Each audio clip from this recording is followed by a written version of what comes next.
The following is a presentation of R3 Productions. Tonight's matchup has a similar feel to 2 years ago when the Bengals went on the road for the Patriots' first senior night. They were more of an unknown and easy to overlook. They had nothing to lose, and they had history to make.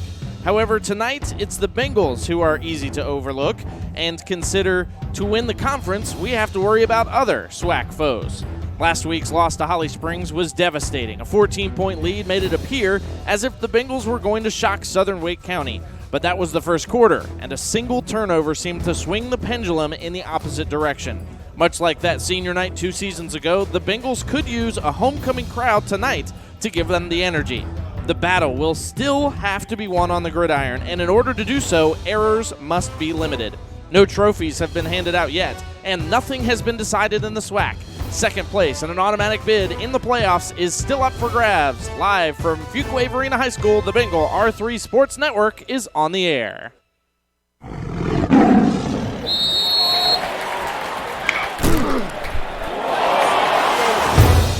Fuquay-Varina High School football on the Bengal R3 Sports Network is presented by Krista Absher and the Absher Realty Group.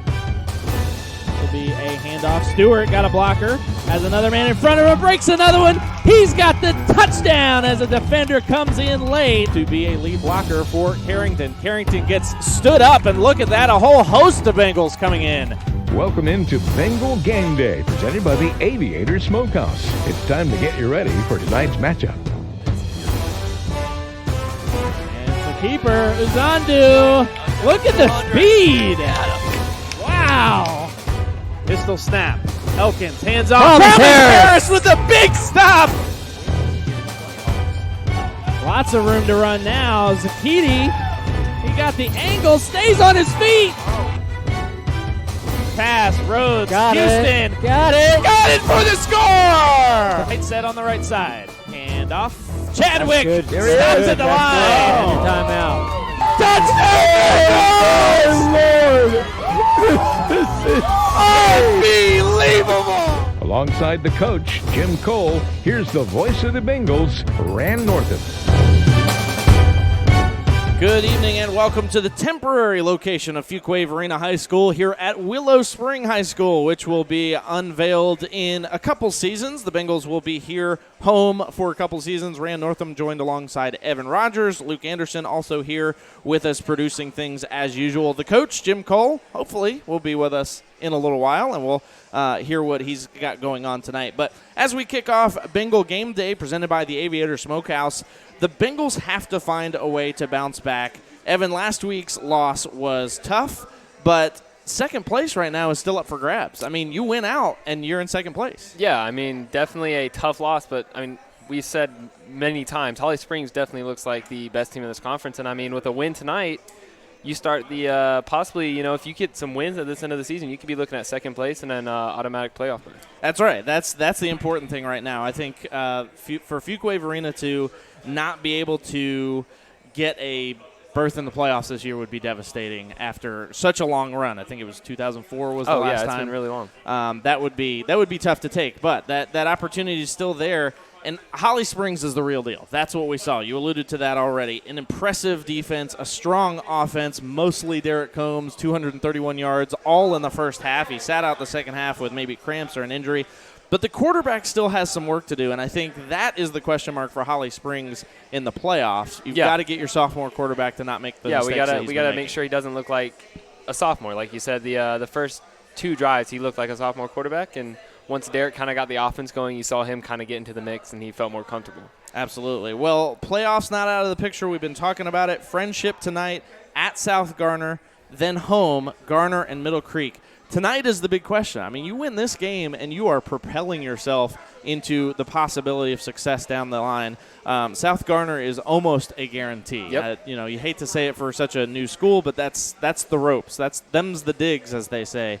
That's just how things are going to go. But then Garner and Middle Creek are beatable this season. Oh, yeah, for sure. And if thinking ahead to if they were to win tonight, get a win against South Garner, get a win against Garner, and you get Middle Creek at home on a win streak with a playoff berth up for a grab, I mean, you know they're going to show up for that game. And this to say that this is the greatest chance in the last 5 seasons that the Bengals have had, other than 5 seasons ago on that amazing run the Bengals had in our inaugural season on this network. But to say that this is their best chance to beat Middle Creek is absolutely true, but also very interesting to say, and that says how much Middle Creek is down this year, Yeah, too. I mean, it's funny to say this is the best chance we've had to beat Middle Creek in the past 5 years, but this also might be the worst team we've had in the past 5 years. It is, and taking a look back at last week, I mean, so close to putting together an impressive game. Yeah. That first turnover, though, that pass, that pass interception right after that changed interception, everything.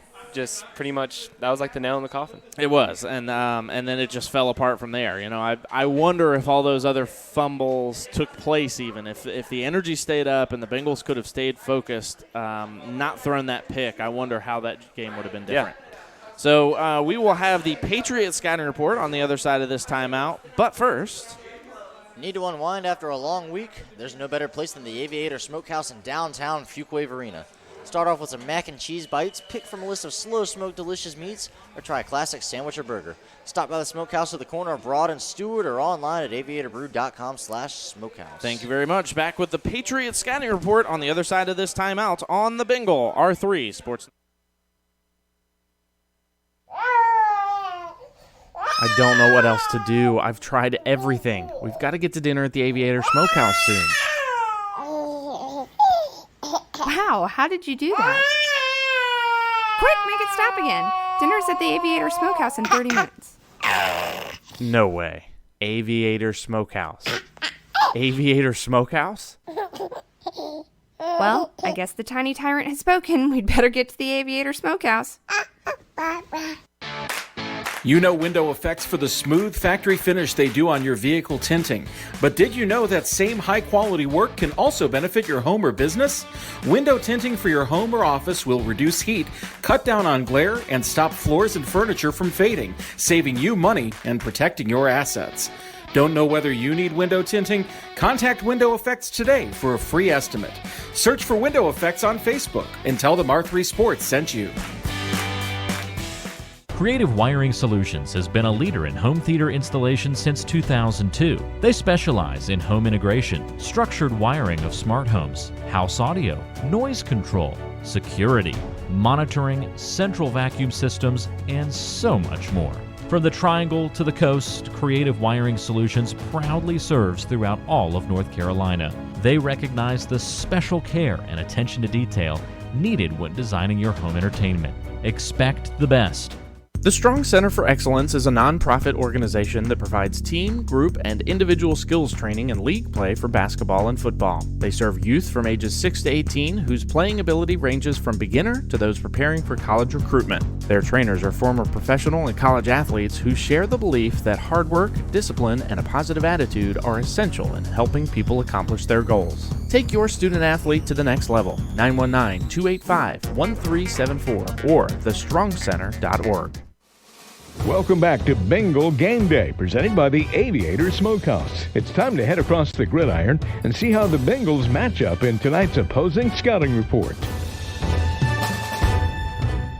Welcome back to Bengal Game Day, presented by the Aviator Smokehouse. We've got a formidable opponent tonight in the Apex Friendship Patriots. 2 seasons ago, the Patriots got their first win on their first ever senior night.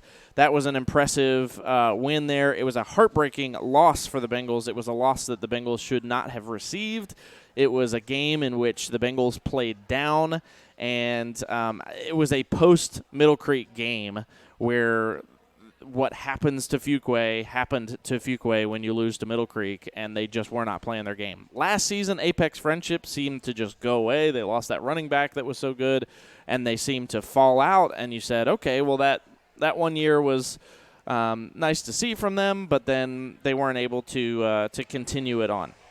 Well, here they are again, and Apex Friendship is back, and taking a look at their season so far, only losses so far to Wakefield. Now, that was a 41-14 loss, and Wakefield, that's a tough team. They're playing in the Wake Forest, Rollsville. Yeah, Wake Forest lost to Rollsville, who is still unbeaten, I believe, at this point. Really? Yeah, they've turned something on this year. But you're right, the Nightdale and so on. conference. The other loss is to Panther Creek, and that's the question mark I have tonight, because we saw Panther Creek in week 1, and that was a team that if the Bengals played the offense that we've been seeing the Bengals play the last 3 weeks against Panther Creek, whole different contest. Yeah. So a winnable contest tonight just by looking at that alone. Yeah, for sure. However, so far in the conference, they have played Middle Creek to a win of 35-14, beating South Garner 49-0, and beating Apex 43-0. Now, the last 2 games, not really anything Take with to a grain compare. of salt, yeah. Exactly. But what is so special about this Apex Friendship Patriot team? Well, good junior quarterback right now, throwing about 50%. At 51 of 101 and 6 interceptions, 93 yards per game with 9 touchdowns and a long of 71. But then in the backfield and spread out wide, those are his keys. 2 running backs, each about 73 yards per game, each with close to 100 carries. So really balancing as far as who gets the ball, staying fresh legs, and then 3 wide receivers with each about 32 yards per game. It doesn't get any more balanced than that, and that has been, just looking at the stats in preparation for the game, that's really impressive to have stats that are so balanced. Yeah, I mean, a team we've seen that's not as balanced, but similar to that earlier this year was Clayton, when we saw them bring out 3 running backs, 4 running backs, and you saw at the end of the game the Bengals looked tired, and they gave up those 2 scores to lose that game. So tonight we're going to have to see if the Bengals can play 4 quarters of defense, because with that balanced offense, their offense will not be tired in the 4th quarter. Absolutely. Now, the defense is only giving up 15 points per game. That's another thing. It's against offenses that are different than this. This is and 5 points per game in conference, but again, 2 shutouts. Yeah. That's the Middle Creek. So still about 15 points per game if you take away those 2 contests, because it was, a 14-point 35-14 for Middle Creek. So the defense is the question mark here tonight. They've got a pair of brothers on the linebacking core, Zach Johnson and Nathan Johnson, and then the front line, Justin Reed, Richard Pepe, and Adrian Moore. Those will be the questions, senior, junior, respectively there. They don't have any sophomores on the defense right now. They're an older crew, and then also the head coach, Adam Sanders. He has been preaching. I've been following his social media all preseason, and then during the season, he's been preaching the attitude that just works. Come to work hard, fight every week, and they've been putting in that work, putting in that energy, and I think that's where Apex Friendship has come up so strong. So this is going to be a tough game, and I think Apex Friendship could give Holly Springs a run. Now, it'll be great to see what Apex Friendship has tonight, and we'll be able to compare that a little bit more. But those are the upper tiers right now. Those are, definitely the 2 top teams that have solidified themselves at the top of the conference. Well, we will see what Apex Friendship has to bring. On the other side of this timeout, we are going to bring you your Bengals scouting reports. No coaches' comments tonight, but your Bengals scouting report on the other side of this. Break down last week's game and get you ready for tonight. More of Bengal Game Day presented by the Aviator Smokehouse on the other side of this timeout on the Bengal R3 Sports Network. The sports world continues to be saturated with talented individuals. How does your student athlete get what it takes to stand out? Along with hard work and determination, the Strong Center for Excellence will provide skills training and league play for basketball and football. The Strong Center staff also prides itself on focusing on teaching the kids to be strong, confident individuals who are ready for future stages in life. Take your student athlete to the next level. Contact the Strong Center today.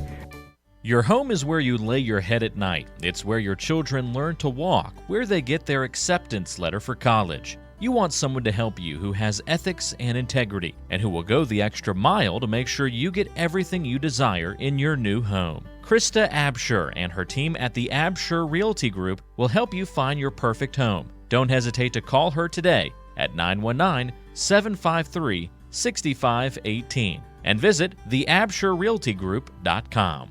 After more than 20 years in the corporate world, Pam Castles decided to step out on her own, establishing P. Castles Law, PLLC.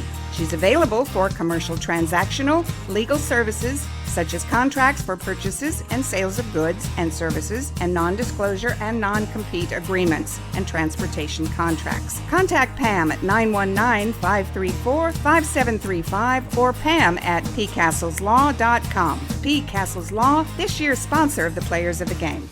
Bengal Game Day, presented by the Aviator Smokehouse, rolls on. We're minutes away from kickoff, and now it's time to dive into the Bengals scouting report.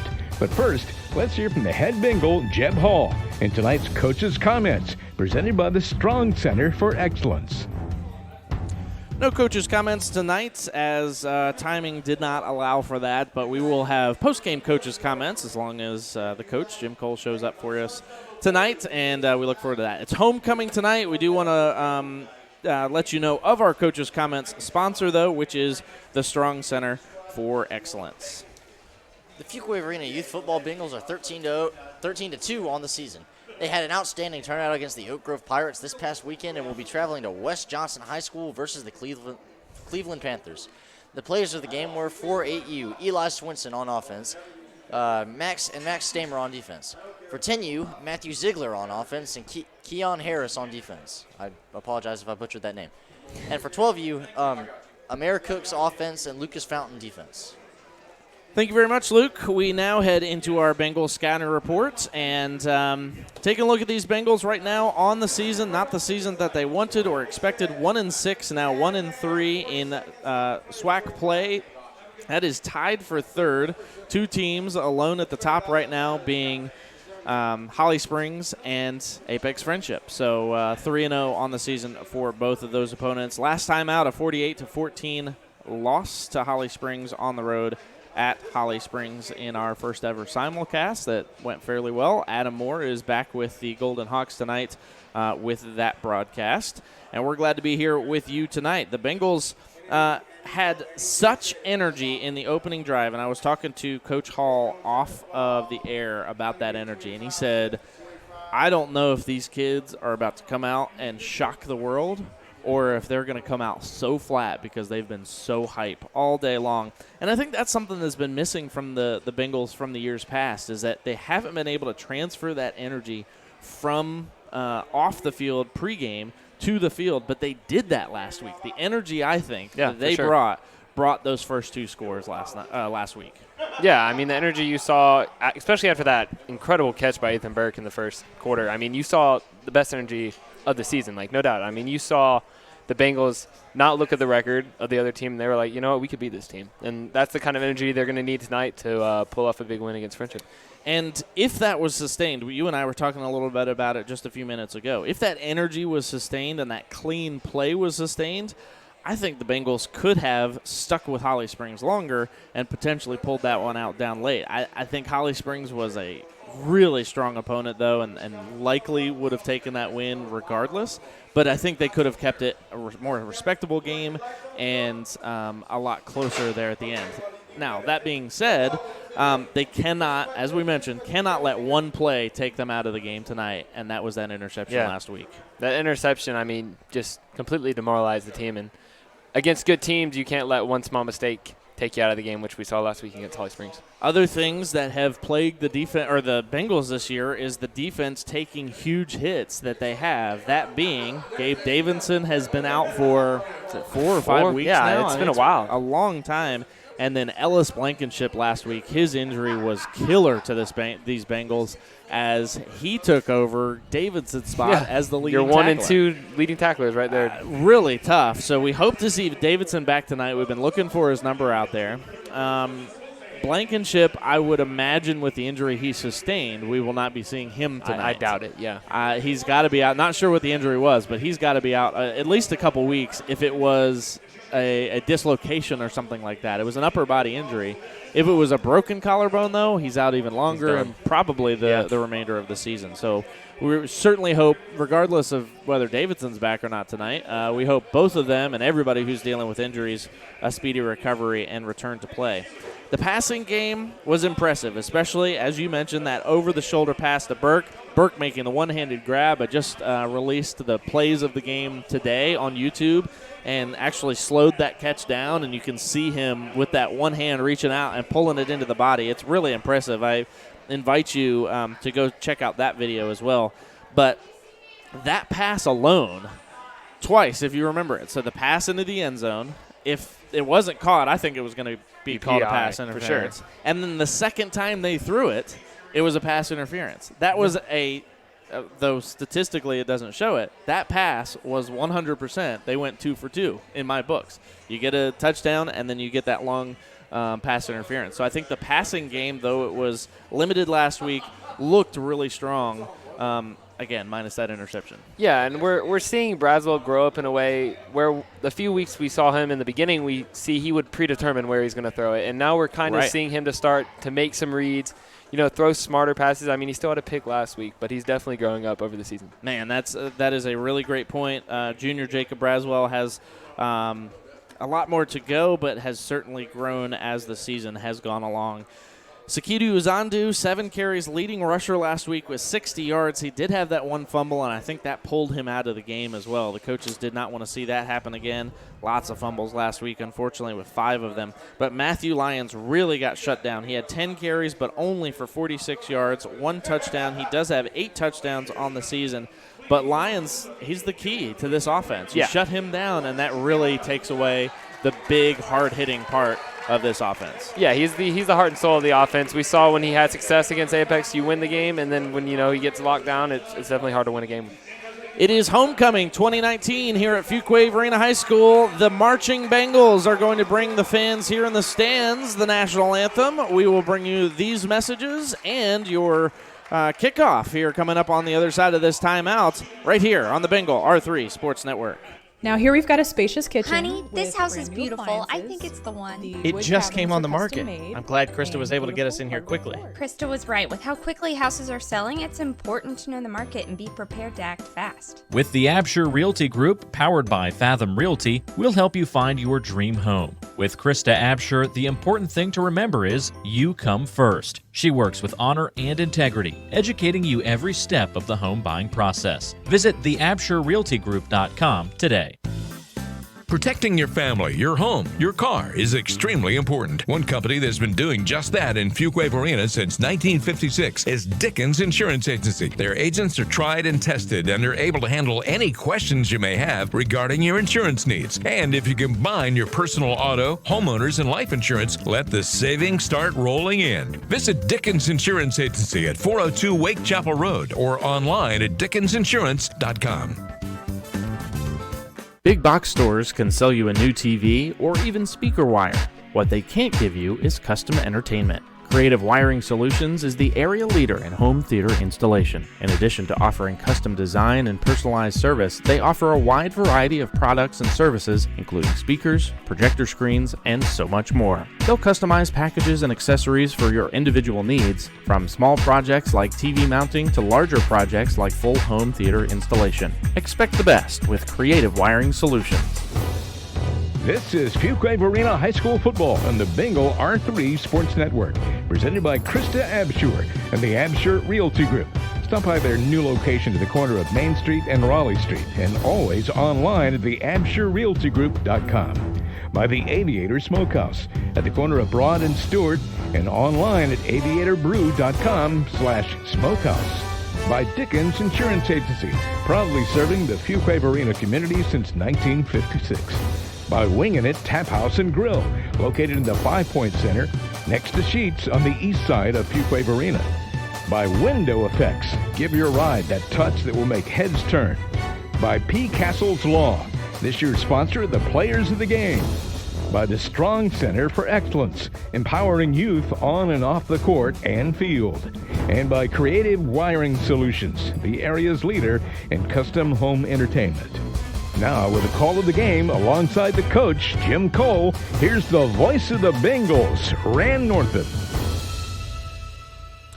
The captain's heading out to midfield here over a beautifully painted Fuquay-Varina pall. Very nice, bringing it out for homecoming 2019 here at Fuquay-Varina High School at Willow Spring High School, where the Bengals will be home for a couple seasons until they head back to the Bengal Boulevard, where they will call home for the foreseeable future under that new school. I'm sure you guys are looking forward to it. Let's see. You're a junior this year? I will be gone. You'll be gone. So you won't even get to see the new I will not be digs. able to. This will be it. This will be it. Yeah. This is home for 2 years. You still get new digs for a little while. Oh, but yeah. You can't do anything. I mean, we went from an old school to this. I'm not complaining. I'm sure you've been into the gym. Oh, yeah. How's it looking? It's Something beautiful. you'll be all right to play on? We'll fill it up this winter. Excellent. I look forward to that. Would love to come out and see a game. There's already talks right now of broadcasting a game. Stacy Smith has been bending my ear about that, so I don't know that I'm going to be able to get out to broadcast one, but we're going to try to get Jim out there maybe, get him to call a game. He's a basketball coach, so I think he'll do a great job for you guys. Let's take a look at keys to the game. First, let's give another praise to our Bengal Game Day sponsor, the Aviator Smokehouse. The dreams started in the backyard smoking meat. Then the homegrown recipes were brought to downtown Fuquay-Varina to share with all. The Aviator Smokehouse has something for everyone, from smoked wings deep fried to order, to homemade onion rings, to smoked pork and ribs. All their food is made in-house with pork from North Carolina and farm to table whenever possible. Whether you're going solo, a date night, or a party of 100, make your choice the Aviator Smokehouse at the corner of Broad and Stewart. Check them out online at aviatorbrew.com/smokehouse. Thank you very much. Now let's take a look at our keys to the game. On the offensive side, ball control. Also sustained drives, but that end with scores. I think that has been said in multiple games this year, and thinking about our first few games of the season, there were sustained drives. There were drives that got at least close to the red zone, if not in the red zone, but they did not end in scores, and that's certainly key. And, oh, yeah, ball control tonight. Oh, yeah.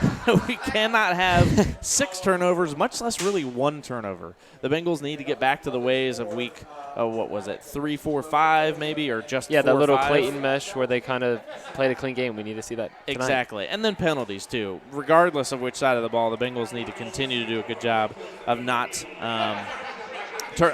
committing penalties. On the defensive side, don't give up the big plays. We've seen that.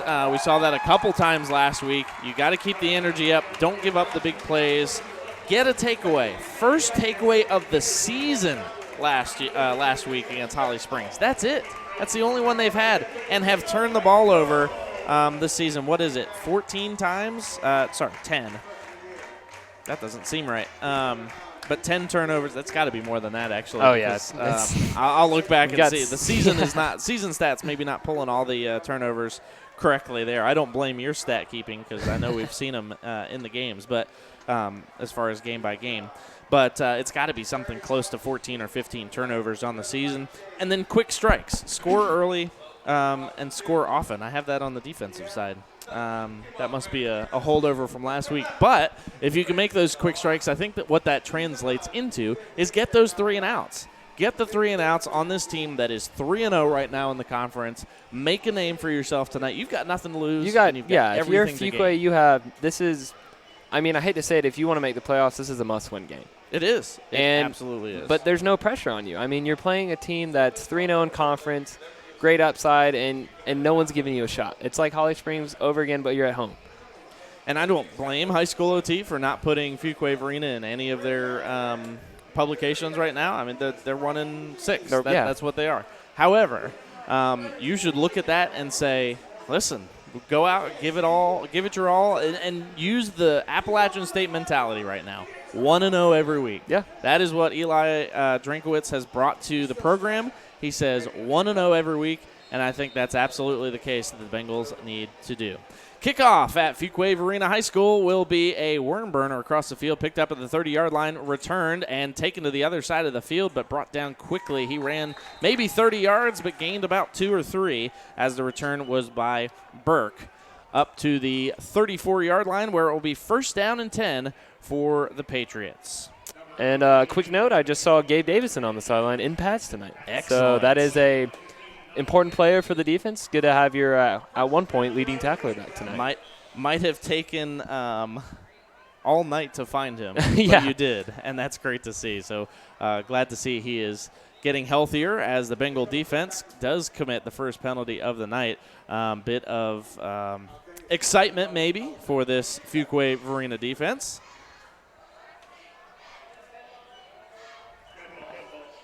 Offsides called on Fuquay-Varina. So that'll be 1st down and 5. Sam Lurch, the quarterback, in the pistol right now with one to his right and one behind him. It will be a handoff that will go to Scott Sidney.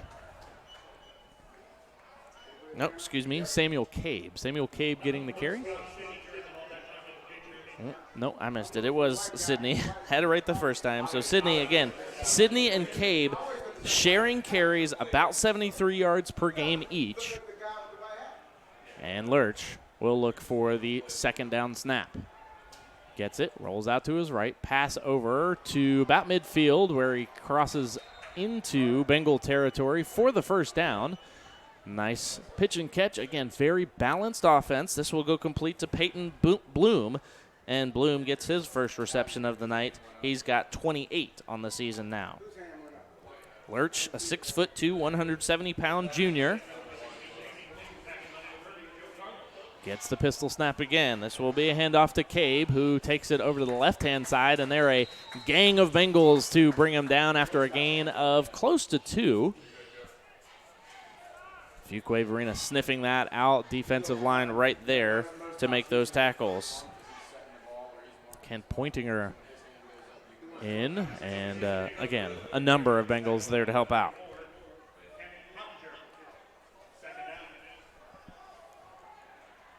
Twins to the left, coming in late, but getting there, getting set. This will be a handoff to the backfield again, and he just rolls over the defense, who brings him down to the ground. That was it Joe Carlin who made the tackle, but a big run and about a 5-yard gain on the carry, again by Scott Sidney. Third down, big third down quickly here for the Bengals. Yeah, this is a big third down, probably 4-down territory, depending on the result of this play. But, yeah, good opportunity for the defense. Stacked Twins receivers to the right-hand side. Through the air again. Will go through the hands. Incomplete. Almost an opportunity there for an interception. That pass falls incomplete to Jaqueen Burke. And that will bring up 4th down and 4. I think you said you saw an attempt of, about 50 yards? Yeah, maybe? pregame I sasaw their field goal kicker doing 50. He was about 2 yards short, which is extremely impressive. Absolutely. This would be a 65-yard kick or so I don't think they're going to go for that. However, they're going to go for it on 4th down here with Lurch in the pistol. Trying to get the offsides and in the neutral zone is Fuquay-Varina's defense. And you mentioned pregame. Penalties are one of the keys to the game, and starting out, you got a penalty on the first play of the game and then a big penalty to give them a first down. And as much as Fuquay-Varina runs that very similar thing, the hard count, trying to catch them off guards, the defense has got to know that. Yeah, You're working that in practice every week. That's the go-to play for the Bengals on 4th down, so you think that the defense would know it. Certainly appreciate the energy, trying to get in there and make something happen. New feature to Bengals Stadium here tonight. We've got the play clocks back, so we will have those calls for you. Glad to see them here at the temporary Bengals Stadium. End around, nice hit by Carlin, but not able to bring him down, and a first down run, at least close to it, on the end around by Scott Sidney. That gets up to the 27 or so yard line. Will be enough for a first down. And the Apex Friendship Patriot offense is rolling with 9:36 to play here in the first quarter.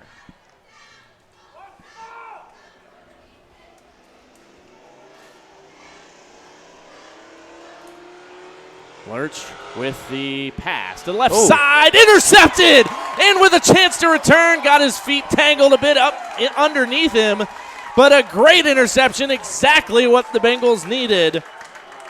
Big interception by Mekhi Winkler right there. That's a big play early on in this game. You might not have him on the roster. He got moved up from JV.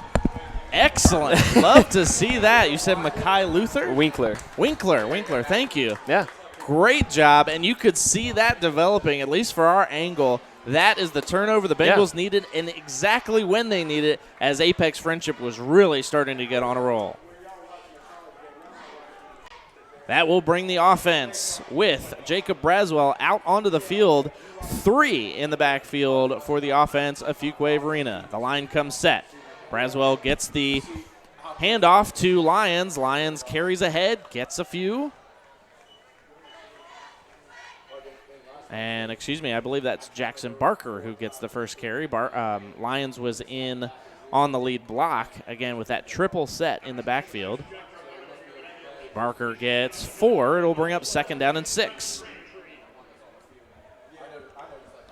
There was talk of bringing the Bengal box back this season. Oh, we really? have not seen that. Maybe not had chance to implement that fully yet. This will be a handoff to Sakiti Uzandu. Tucks it under his right arm with some pressure on that right arm. Holds on to the ball.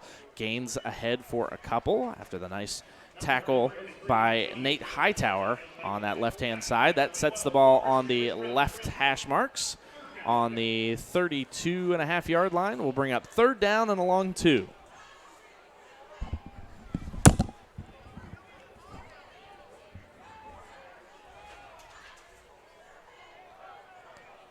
Big 3rd down here. The Bengals shift. Tight set, a box on the right-hand side. This is not the Bengal box. That would be in the backfield. That will be the nice blocking set for Matthew Lyons, who lowers his shoulder, gets the 1st down, and gets it closer to midfield, short of the 45-yard line. Nice tackle there at the end of that by the Patriots, but that box on the right-hand side set up a nice block for Matthew Lyons. Big conversion for the Bengals. I mean, your defense just gets a turnover, and you get a big 1st down to give them some rest and see if you can get something out of this turnover. Long field for the Bengals to set up that long sustained drive, and again, in those keys to the game, that long sustained drive has to result at least 3 points, if not the full 6. Handoff to Chaparral. He will carry up the middle and carries ahead for about 3 as he gets it up to the 47-yard line. 2nd down and 7 coming. And the Bengals trading players in and out. Again, Fuquay-Varina's offense is going to have an excellent opportunity to stay very fresh. They've got lots of different players who have been doing a lot of great things. Fuquay-Varina's offense has a number of talented players as well. They'll be able to keep the legs fresh as long as they can. This will be a lateral pass to Barker, who picks it up at the original line of scrimmage, carries down the left-hand side, lowers his shoulder, tries to get a couple extra yards, and carries it all the way down to the 25-yard line inside Patriot territory. 1st down and 10, and the Bengals rolling. And that's a play we've seen throughout the year, that lateral, I guess, bubble screen kind of pass, and Jackson Barker is definitely a playmaker once he gets in the open field. I love to see the play that Barker has put on, especially in the last few weeks or so. We didn't see him in the first few weeks of the season, but he has been consistent now in the last 2, 3, maybe even 4 weeks of play, and that has really been good. He goes in motion from the left wing. This will be a handoff into the backfield that will be carried up close to the 20-yard line. They're going to say the 21, so a 4-yard gain there. And that was Connor Chaparral again with the carry. 2nd down and 6 coming. So still no passes on the night, as that went as a lateral 2 plays ago. And I think the Bengals stats, for the last few years have been skewed in that way with different types of running plays or passing plays. You remember that little pitch forward that they did. Lyons gets dragged down in the backfield and slung down, looks like by his shoulder pad, so it was clean for a 5-yard loss, maybe 6 even, as we'll bring up 3rd down and a long 11 coming with the looked like one of the Johnson brothers coming in from the linebacker spot into the backfield and making that tackle. So another big 3rd down coming here as the Bengals were just outside the red zone.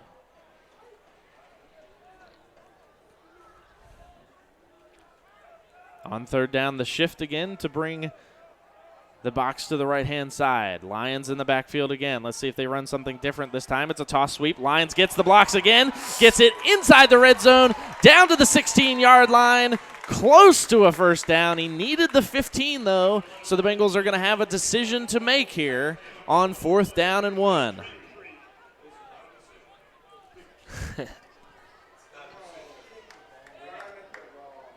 I like to see them give it to Chaparral on this play. Absolutely. I really like the way he runs, downhill runner, knows his position.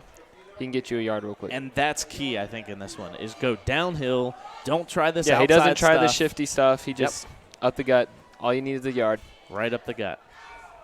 That'll be one wide receiver to the right. Watch this hard count. The man goes from right to left. That was the tight end, and there he is. Connor Chaparral gets the 1st down, tries for a couple more, and gets it down to the 14-yard line. 1st down for the Bengals inside the red zone, and it is not first and goal. It will be 1st and 10 just outside the 10-yard line. Big first down gained there. Again, the stats were doing so well weeks 4 and 5, bringing up that average on the season for third down conversions. Last week it tanked again. I believe it was 30% or lower last week, and the Bengals have to do great on 3rd and 4th downs again tonight to give themselves that opportunity to stay in this contest. Up to the 11-yard line now on a 3-yard gain, 2nd down and 7 coming up. Long sustained drive. They have made that part of the key to the game work in their favor here tonight. But again, that conclusion of that key to the game was a long sustained drive with scores at the end of it. Now down to 4 minutes left in the first quarter. Wide out to the right, one wing on the right, and 2 men in the backfield. Looks like this play's going to the right. It does so right up the middle. Barker tucks it in, gets it up inside the 10-yard line. They're going to say right at the 10. And that'll bring up 3rd down and long as the Bengals fall behind schedule here. Another big 3rd down. We already see the Bengals 2 for 2 on the drive. I guess you could probably say this is 4-down territory, knowing the history of Bengal kickers. So I would love to see that kick. Let's see. Just one field goal attempt on the season right now for Matt Jones, but Bengals are going to go for it when they're in this position. Tight end shifts from left to right this time. Chaparral in the backfield again. Nice. Drawing him off sides. Get a little bit of extra padding there. Excuse me. Great job by Jacob Braswell to bring the hard count and get the Bengals back on schedule now. 3rd down and 1 to go. A lot easier looking at that. Oh, yeah. Now you've still got the goal line behind you, so the defense can pinch in even further. This is going to be hard to go north to south, right down the gut. Let's see what Wayne Bragg and the offense of Fuquay-Varina has on this play here. Lions key in the first few games of the season, and then once that offense really started to fire, was going on the outside on those toss sweeps. That has not worked in the last couple, but this time Connor Chaparral gets the call, goes north to south, punches it in for the touchdown. Textbook for Fuquay-Varina on that drive, getting the pick on defense, marching the ball nearly 80 yards for the score, getting it all the way down to the 2:46 mark in the first quarter. 6-0 Bengals with the PAT pending from Matt Jones. Hold is down with pressure behind the line. The kick is up by Jones and through the uprights. 7-0 Fuquay-Varina. Perfect start if you're Fuquay. You get the turnover, you get a long sustained drive on scoring that touchdown, and looks like the Bengals could be in for a good one tonight if they can keep this up. Coach Hall is not one to talk with his team, at least what he tells us, not one to talk with his team about necessarily what every game means. Not to say, you know what, if you win this game, you stay in contention for second place and playoffs. I'm sure that conversation's not being had.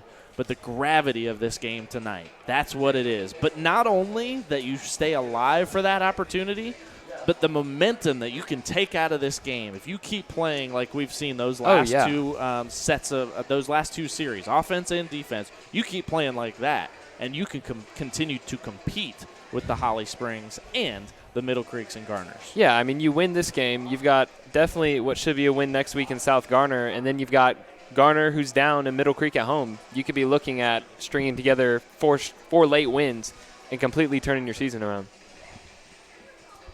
Kickoff pending here for Fuquay-Varina after the successful offensive series. 7-0 with 2:46 left to play here in the opening quarter. Bouncing kick picked up inside the 30 this time and returned up the middle. It will be returned up to the 33-yard line by Judah Wilson. Are you in the market to buy or sell your home? Based in downtown Fuquay-Varina, 1 minute from Fuquay-Varina High School on Broad Street, there's one team with the knowledge and experience to help you make the best decision for you and your family. Krista Absher and her team at the Absher Realty Group have agents from many real estate backgrounds, such as previous military, national relocation, and locals. They promise to exceed your expectations. Call Krista Absher at 919-753-6518 or theabsherrealtygroup.com today. A lot going on in the backfield there, but the handoff goes to Drew Miller from Sam Lurch. I mean, talk about the timing and precision to get that handoff off. It was good for 11 yards by Drew Miller, the 5'10", 164-pound junior. He gets what looks to be his first carry on the season, actually. These wide receivers, not ones to be wide receivers and running backs, or at least getting those rushing yards. But the second carry of the possession here for Apex Friendship this time goes up the middle for Scott Sidney. He's been the leading running back here tonight so far. He carries ahead for about 7. We'll bring up 2nd down and 3. That last drive for the Bengals, 12 plays, 74 yards, resulting in a 5-yard touchdown for Connor Chaparral with 2:46 left to play on the first quarter clock. Back to work for the offense after Lurch threw the interception, and there's a big defensive stand for Fuquay-Varina's defense. Samuel Cabe getting the carry this time, and it is once again Pointier and is that Wahlberg? Yeah. I'm sorry? No, that's 44. Never mind. Yep. Pointier getting the lead tackle there in that one other helping him out. Haven't called his name a whole ton this season for Fuquay-Varina, but he's in there week in and week out and getting those plays, and that one a big one to back them up to 3rd down and about 5, maybe 6 here, the line to gain being the 41. Shotgun snap or pistol snap pass over the right-hand side will go low. Intended receiver was Peyton Bloom. And just like that, again, making one big play, Fuquay-Varina kind of turns this series on its head, and now Apex Friendship has a decision to make. Wow. And looks like it's going to be a punt. I mean, if you're the Bengal defense, I mean, just perfect start. I mean, you force a turnover, and then you force what looks to be a punt. 2 huge series for the defense right now. And interesting there. It looked like not everybody was on the same page. The ball is going to bounce at the 17-yard line and then roll down to the 5 where it will die. Beautiful punt by Justin Saluzio. He did exactly what he needed to flip the field here for Apex Friendship. And with that, we want to bring you a word for your Bengal booster clubs here before we see the offense go back to work. Have you gotten your all-sports season pass yet? The Fuquay-Varina Athletic Booster Club's goal is to provide support and information to students, faculty, parents, and the community about Bengal athletics. Get your membership today. Visit FVHSBoosterClub.com.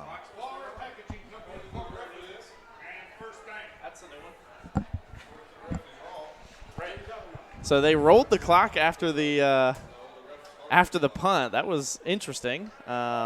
But the White Hat called for it. So first play will be a carry up the middle. Looks like it was Barker. Yep.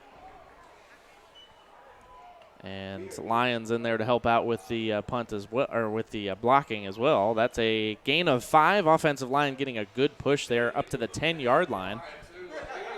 7-0 Fuquay-Varina, and just looking to go on another long sustained drive here. Defense has been doing its part so far. About the same time, a little bit less time on the game clock right now from the play clock. Tight end moves to the right-hand side again, and looks like Fuquay-Varina, they drew the defense off sides again of Apex Friendship.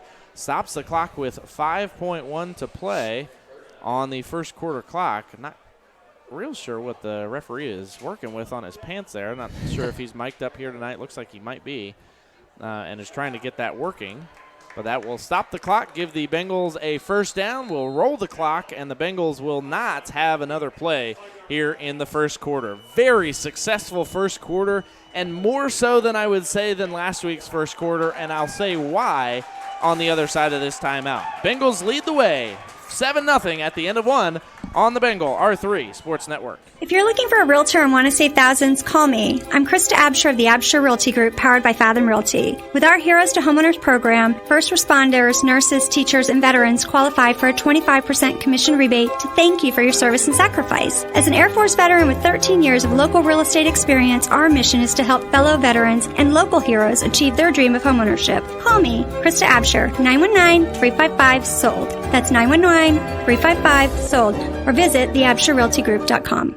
When I met Arnie and Monty Bullock of Dickens Insurance Agency, I could tell they bleed orange. They're connected to the Fuquay-Varina community and are committed to helping the community protect its assets. Whether it's your family, your personal property, or your business, Dickens Insurance Agency is there for you. Contact Fuquay-Varina alumni Arnie or Monty or any of the agents at Dickens Insurance Agency at 919-552-5603. Visit them online at dickensinsurance.com or stop by and visit them in the heart of Fuquay-Varina at 402 Wake Chapel Road. Fuquay-Varina up 7-0 at the end of one quarter. So I closed the first quarter by saying a more successful first quarter than last week. And I think what I mean behind that is that the plays were calm. They had the right energy. This doesn't feel like a fluke. Exactly. It wasn't just this coming out because Holly Springs was not paying attention. It was Fuquay-Varina playing its game, playing calm, playing right, and I think that is something that is sustainable here tonight for the Bengals. On the carry, at first down, no gain with a run up the middle, 2nd down and 10. And again, lots of substitutions coming in and out now as the offense subs out. Sakidu Zandu, I'm sure Connor Chaparral taking his place. Taking a look through the first quarter, 74 yards compared to 50 yards on the opposite side for Apex Friendship to start off that quarter. 50% on 3rd down for the Bengals as well, and 100% on 4th down. For 2 for 2 on 4th down for the Bengals in that opening drive that got them down to that touchdown at the end of the first quarter with 2:46 left to play in the first quarter. So really a great start for that offense. 2nd down carry goes for, they're about 7 yards, bringing up 3rd down and 3 now. Outside the, at the 22-yard line.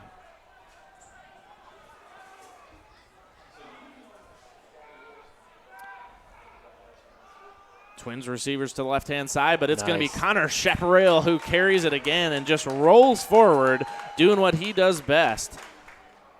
Leaving a cloud of dust behind him and getting the first down up to the 28-yard line. And the Bengals moving the chains again. Hello to Chi-Chi Mimi, who is listening in again here tonight, or watching in. And glad to have you along with us.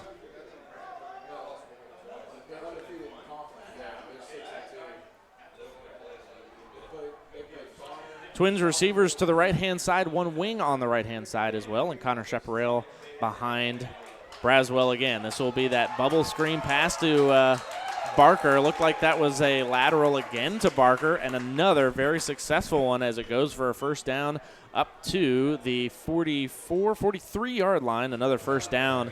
That one working so well, and I like that they're using it so sparingly. Run, and then that bubble screen out to the right. And it's nice that they're using it. They're mixing it up a little, and it's working tonight. And I just like that play. I mean, the downfall is if it's fumbled. Obviously, it's a live ball, but that play it seems to work really well, and they seem to know it well. You nailed it on the head. The key to that one is making that grab first. I don't care if you get a yard. You have to hold on to that ball because it doesn't fall incomplete after that. Toss sweep to Lions again on the left-hand side. Has some room to run again. Tracked down but slung down to the 40-yard line. Another first down for the Bengals as Anthony DeBiradino. I promise I practiced that last night. But it looks like holding is going to be called for the first offensive penalty of the night for Fuquay-Varina. That's a killer as that went for a big gain up to the 39. And a quick check-in on the Holly Springs Middle Creek game. Kind of similar to the Fuquay start. Middle Creek's up 7-zip with Holly Springs having 3 fumbles in the first 7 minutes. My goodness. Whew. Well, and they have had that issue this season. Yeah, the slow starts, and especially with the young quarterback. I don't know if he's fumbling, obviously, but you got that young sophomore quarterback. Kind of takes him a while to get into the mix. 10-yard penalty on the holding. You're right, and the interesting thing, I actually got to call 3 of their games of this season, not necessarily planned per se, but by doing that, got to see a few of theirs, and it's the quarterback running back exchange that has been such a problem for that sophomore quarterback, Brock Wills, and Here's another lateral pass, and there's the fumble. That's where it can get in trouble. That almost looked like a double pass. I think that might have been a double pass. Because it looked like he was trying to throw that ball before he caught it. Absolutely. But what happens is Wills and the running back, whoever it is, whether it's Combs or Waskey or whoever, there's some miscommunication going on, or Wills and the running back are just not able to feel each other out quite well because it's the read option that is happening, the handoff into the option, and either pulling the ball out late or not pulling it out soon enough, and that's when the exchange happens. And the running back doesn't know that the quarterback didn't hold on to it. He thought with the fumble that the quarterback held on to it, but it just ends up being a fumble. Big set of downs here for Fuquay-Varina. Second down and many. As this goes, looks like a lateral again, they're going to say. This time back to the 16 and a half yard line. So it's not hurting the passing stats, but certainly hurting the rushing stats right now of Fuquay-Varina's offense. Third down. 37. 37? Yep. Okay. I'll take your word for it. I don't want to do the counting. What's the play for this? Ooh, counter. I think we have not seen the counter tonight, and I think you bring it out here and see what it can do. Lyons has done really well with those runs where he's got the box on the side setting up for his block, and that could be what we're seeing here if the Bengals go for a shift. No, they're just going to run Lyons straight up the gut. Not sure about that call. But Lyons will stay in, and he'll get a chance to punt it away for the first time here tonight with 8:20 and counting in quarter number 2. 7-0, Fuquay-Varina with the lead.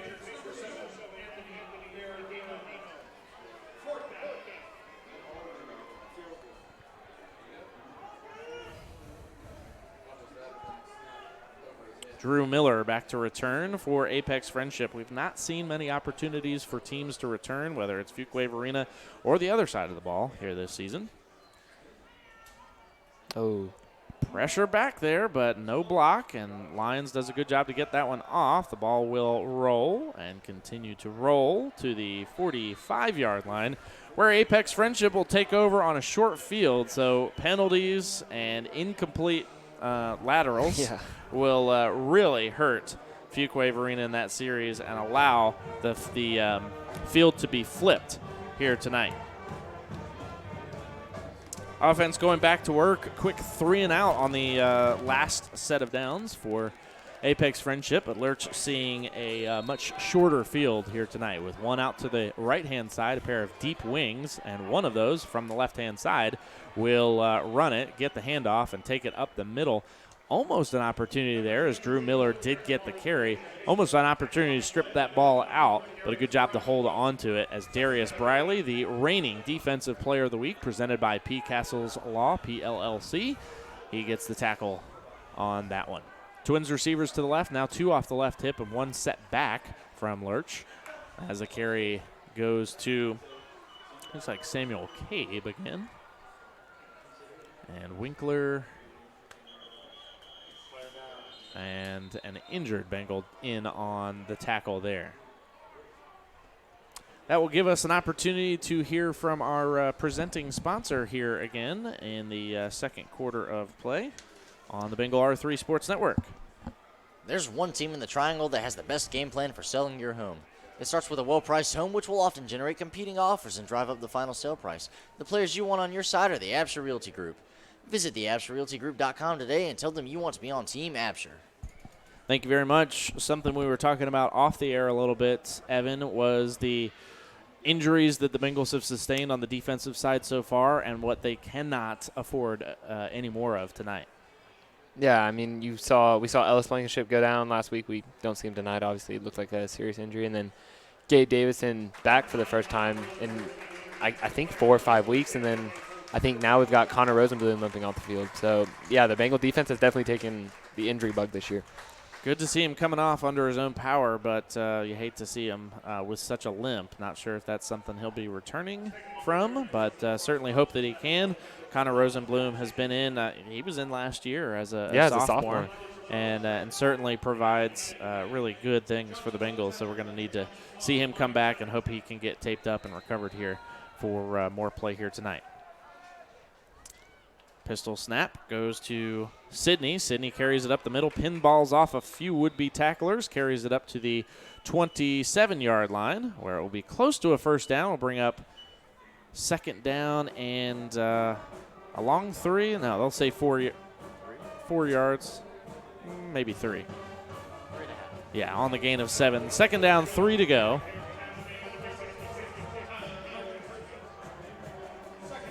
And Sam Lurch shifts one man from right to left. Sydney, gets the carry, gets held up in the backfield. That will be a tackle for a loss for the Bengals as Pointinger gets in there again on the tackle. He's been busy here tonight. A couple other Bengals in there to help him out. One of those being, looks like Darius Briley again. Heard the PA announcer say Tyler Burgess on that previous tackle as well on the first down carry. Glad to see him getting back into it. I think things seem to slow down a little bit for him on the season after that, unsportsmanlike penalty a few weeks ago. Big defensive stand here on third down. They're going to gain maybe one of those. Looks like 2 yards back, but not enough for the first down as they needed actually on the other side, just on the other side of the 25. So that'll bring up fourth down, and I'm sure Apex Friendship will be going for it here. And gosh, if the Fuquay Bengal defense gets a stop here, that's really solidifying that, they came to play tonight for sure. Absolutely. Fourth down and 2. And we'll see what Lurch in the offense of Apex Friendship has. To Sydney, who takes it out the right side. The Bengals were looking for that to go down the middle, stacking the box, but that does not stop the offense of Apex Friendship this time, and it looks like the Patriots are going to try to get quickly back to the line, what we have not really seen them do too much here tonight. Ball will be placed at the 11.5 or so yard line, quickly getting the snap, and the handoff that goes to Cabe. Cabe carries it ahead inside the 10-yard line on the first down. He will carry ahead for about 2. Now they'll say maybe 3. Second down and 7 coming up. Offense rolling a bit again here for Apex Friendship. That's what we saw them do in the opening series of this contest tonight before the interception was picked by Winkler. Twins receivers to the right. That's the short side of the field. Cabe gets the handoff and then gets stood up. There comes Tyler Burgess to help the initial tackler. That is Jeremiah Waldred coming in from nose guard to help out either Pointinger. Yeah, it was Pointinger again. He's been active tonight in the backfield. Made that first contact, and then Waldred came in to help him out from the nose guard position and put that play away. That brings up third down and 9 on the loss of 1. Man in motion from left to right. Lurch gets the pistol snap, rolls to the right, then passes. Intercepted again!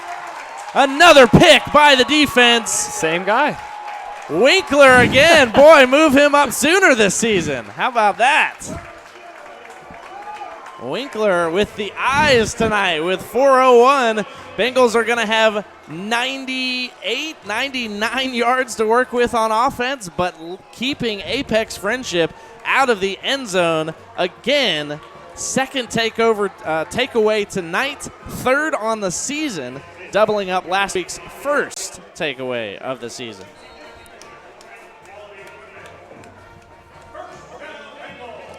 First down, Fuquay-Varina from the 1.5-yard line. Twins receivers for the Bengals with Braswell with a heel on the end zone, on the goal line. There you go. Just a run up the gut to get a little bit more space up to the 6-yard line. Actually, a good little push on the 5.5 yard gain. They're going to say second down and 6 here.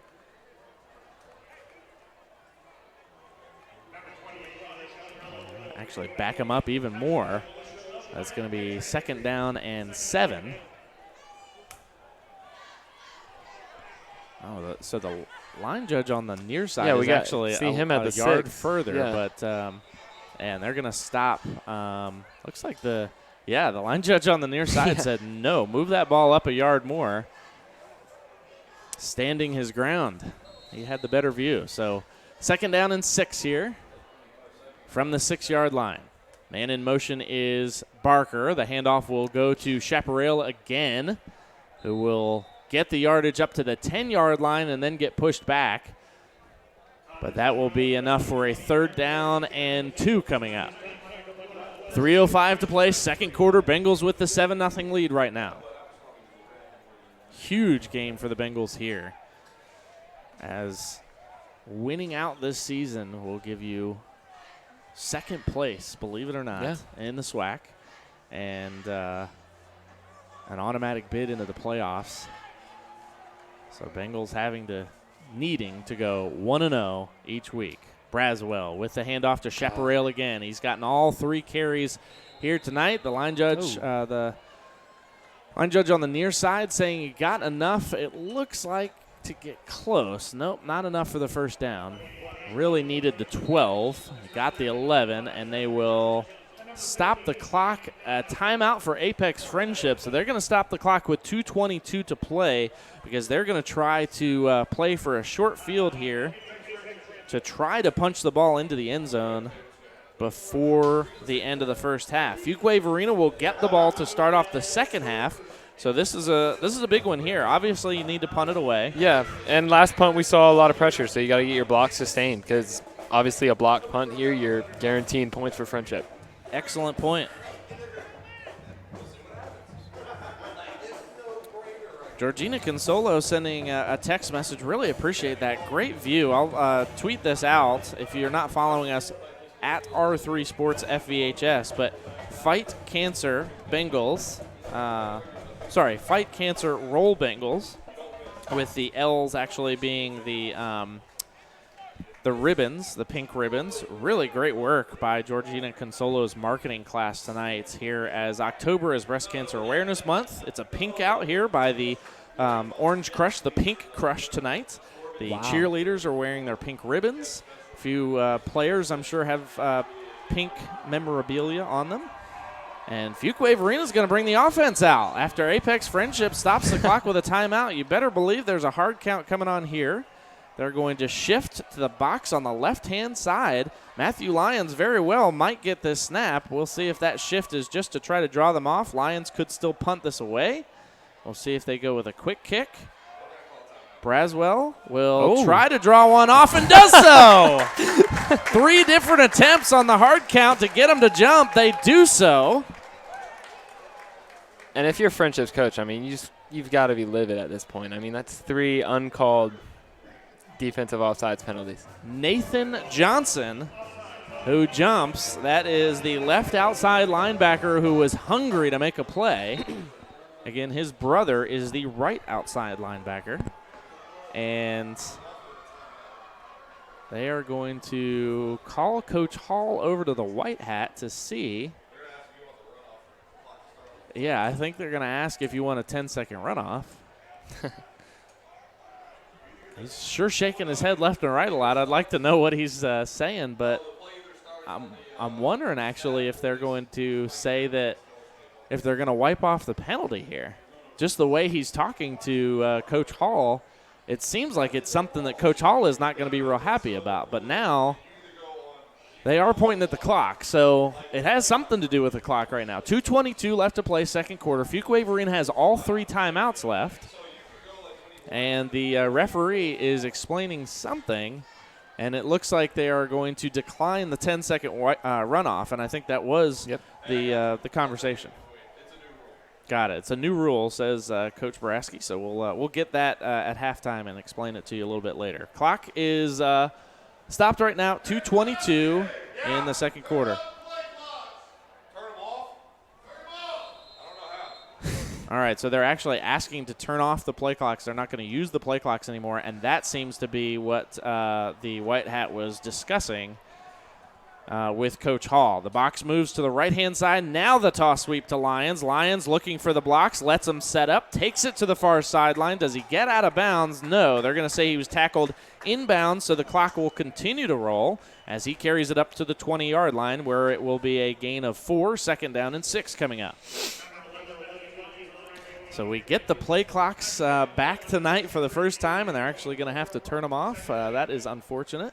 but I'm sure we'll have some sort of explanation, or maybe they'll try to fix them in the second half.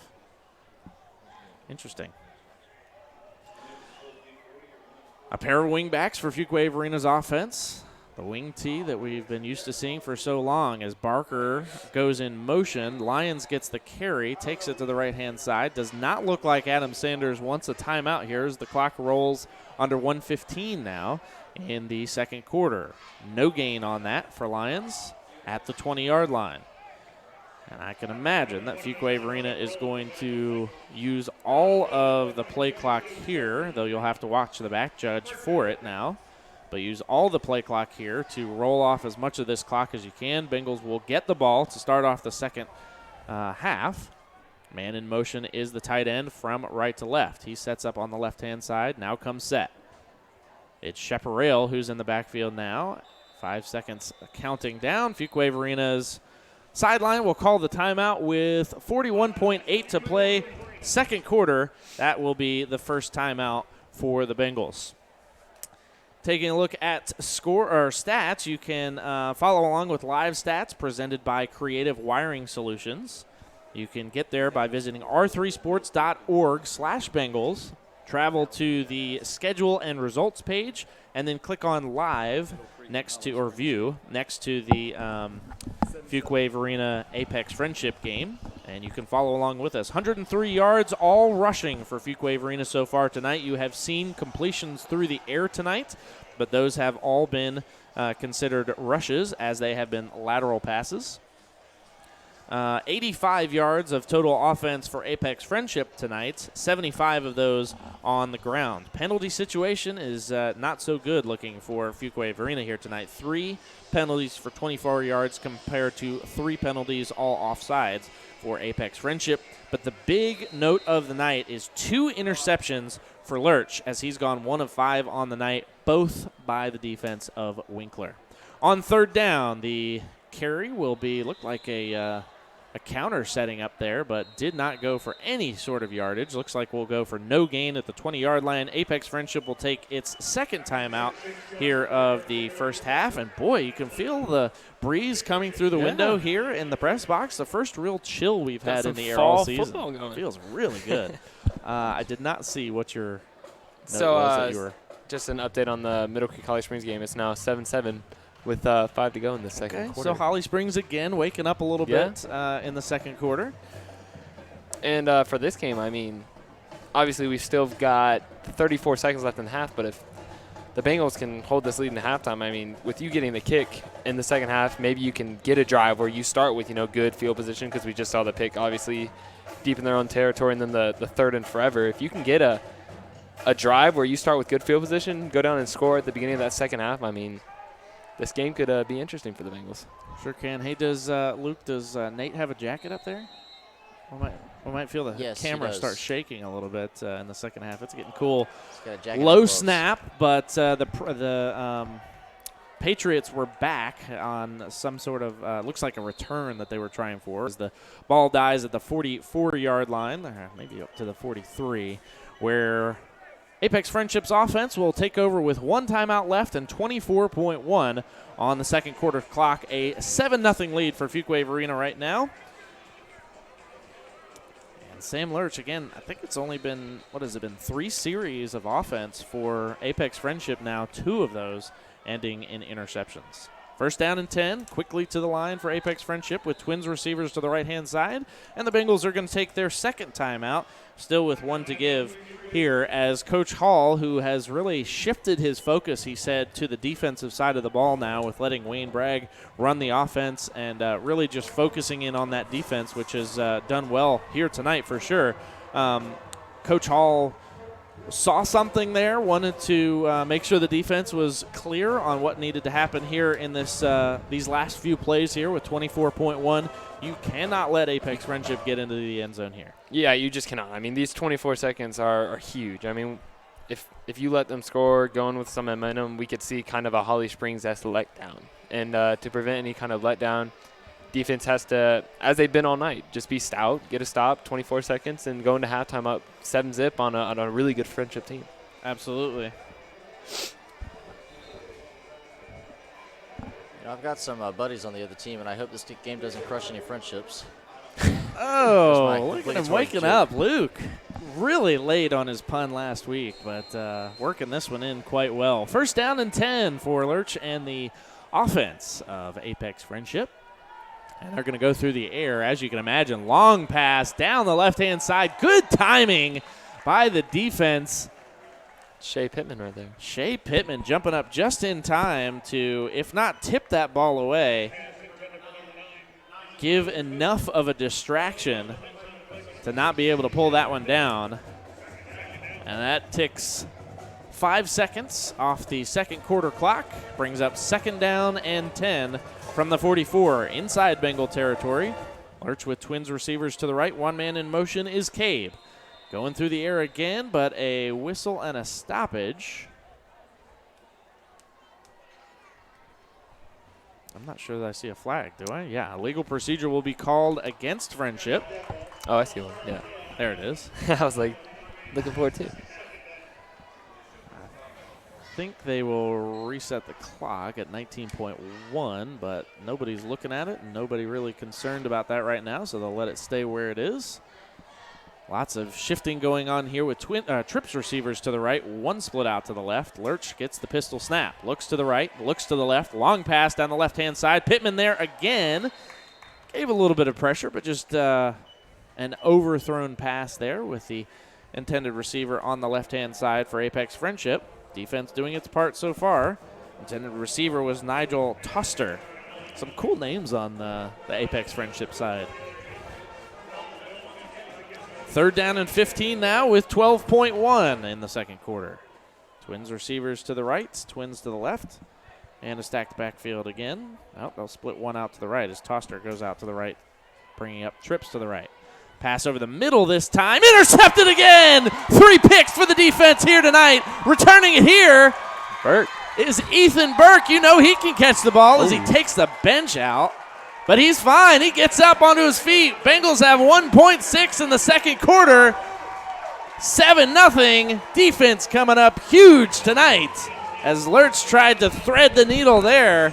And Ethan Burke, the leading receiver on the offense of Fuquay-Varina, makes it happen. 3 interceptions tonight.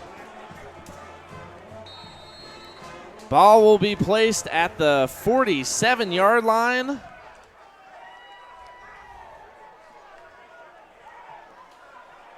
Throws up to Burke. That's right. Absolutely. Give him another opportunity. With 1.6, Bengals have a timeout, but I can't imagine a play that would give you that opportunity. And he does. He throws it out to the left, but will throw a pick. And now the Bengals just have to make a tackle to make sure Burke got blocked. Coming in the near side is Braswell coming back from throwing that one. We do see an injury down maybe at the 15-yard line, at least slow to get back up. Great job by Braswell. Now there's a little bit of conversation out on the field as it looked like there was some pushing and shoving. No flags thrown. That's how the first half will come to an end. And still a lot of conversation going on from the coaches to the officials. Not real sure. I think maybe the player that was down late was might be what they were conversing about a little bit. It's homecoming tonight. We will have an extended homecoming, so 20 minutes up on the clock. Might have a special guest here at halftime as well to speak with us, but regardless, Bengals with some big plays, 3 interceptions, had 1 takeaway coming into this contest. We'll talk about that and much more at Bengals at the Half, presented by Dickens Insurance Agency. On the other side of this timeout, Bengals up 7-0 on Apex Friendship for Homecoming 2019 on the Bengal R3 Sports Network.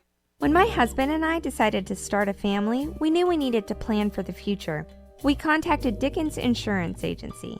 They walked us through all the important information about life and annuity products, and they told us how we could save even more by combining our auto, home, and life insurance plans. The best part is, they talked with us like we're their neighbors, not like their client. Visit Dickens Insurance Agency at 402 Wake Chapel Road or online at dickensinsurance.com. Dickens Insurance Agency, a proud supporter of Bengal athletics. Houses in the Triangle are selling quickly. That doesn't mean you shouldn't have someone on your side making sure you get every penny your home is worth. Krista Abshore and her team at the Abshore Realty Group want to make selling your home as stress-free and seamless as possible, and they'll help you find your next home, whether you're upsizing, downsizing, moving across the street, or across the country. Next time you're at Bengals Stadium, look to the scoreboard for contact information from this network's presenting sponsor and a premier Bengal Booster Club sponsor. Visit theabshorerealtygroup.com today. Hey, honey, where should we eat tonight? Let's see. Oh, how about the Aviator Smokehouse? I want to try their buffalo fried chicken wrap. Oh, yeah, we should start with the beer-battered onion rings. Ooh, and how about some smokehouse ribs? Then maybe I'll go with the... Whoa there, Tiger. We can go again later. You don't have to try it all tonight. I know. Maybe I'll just add the smokehouse salad on the side, too? Whatever you say, dear. Aviator Smokehouse at the corner of Broad and Stewart. Online at aviatorbrew.com/smokehouse. Welcome into Bengals at the Half, presented by Dickens Insurance Agency. It's time to break down the first half with stats and analysis. We'll take a look around the triangle with scores from tonight's matchups. And we'll preview this weekend's action on the college and professional gridirons. But first, let's step off the gridiron and meet the Bengals, a new student athlete each week. Here's your host for Bengals at the Half, Evan Rogers.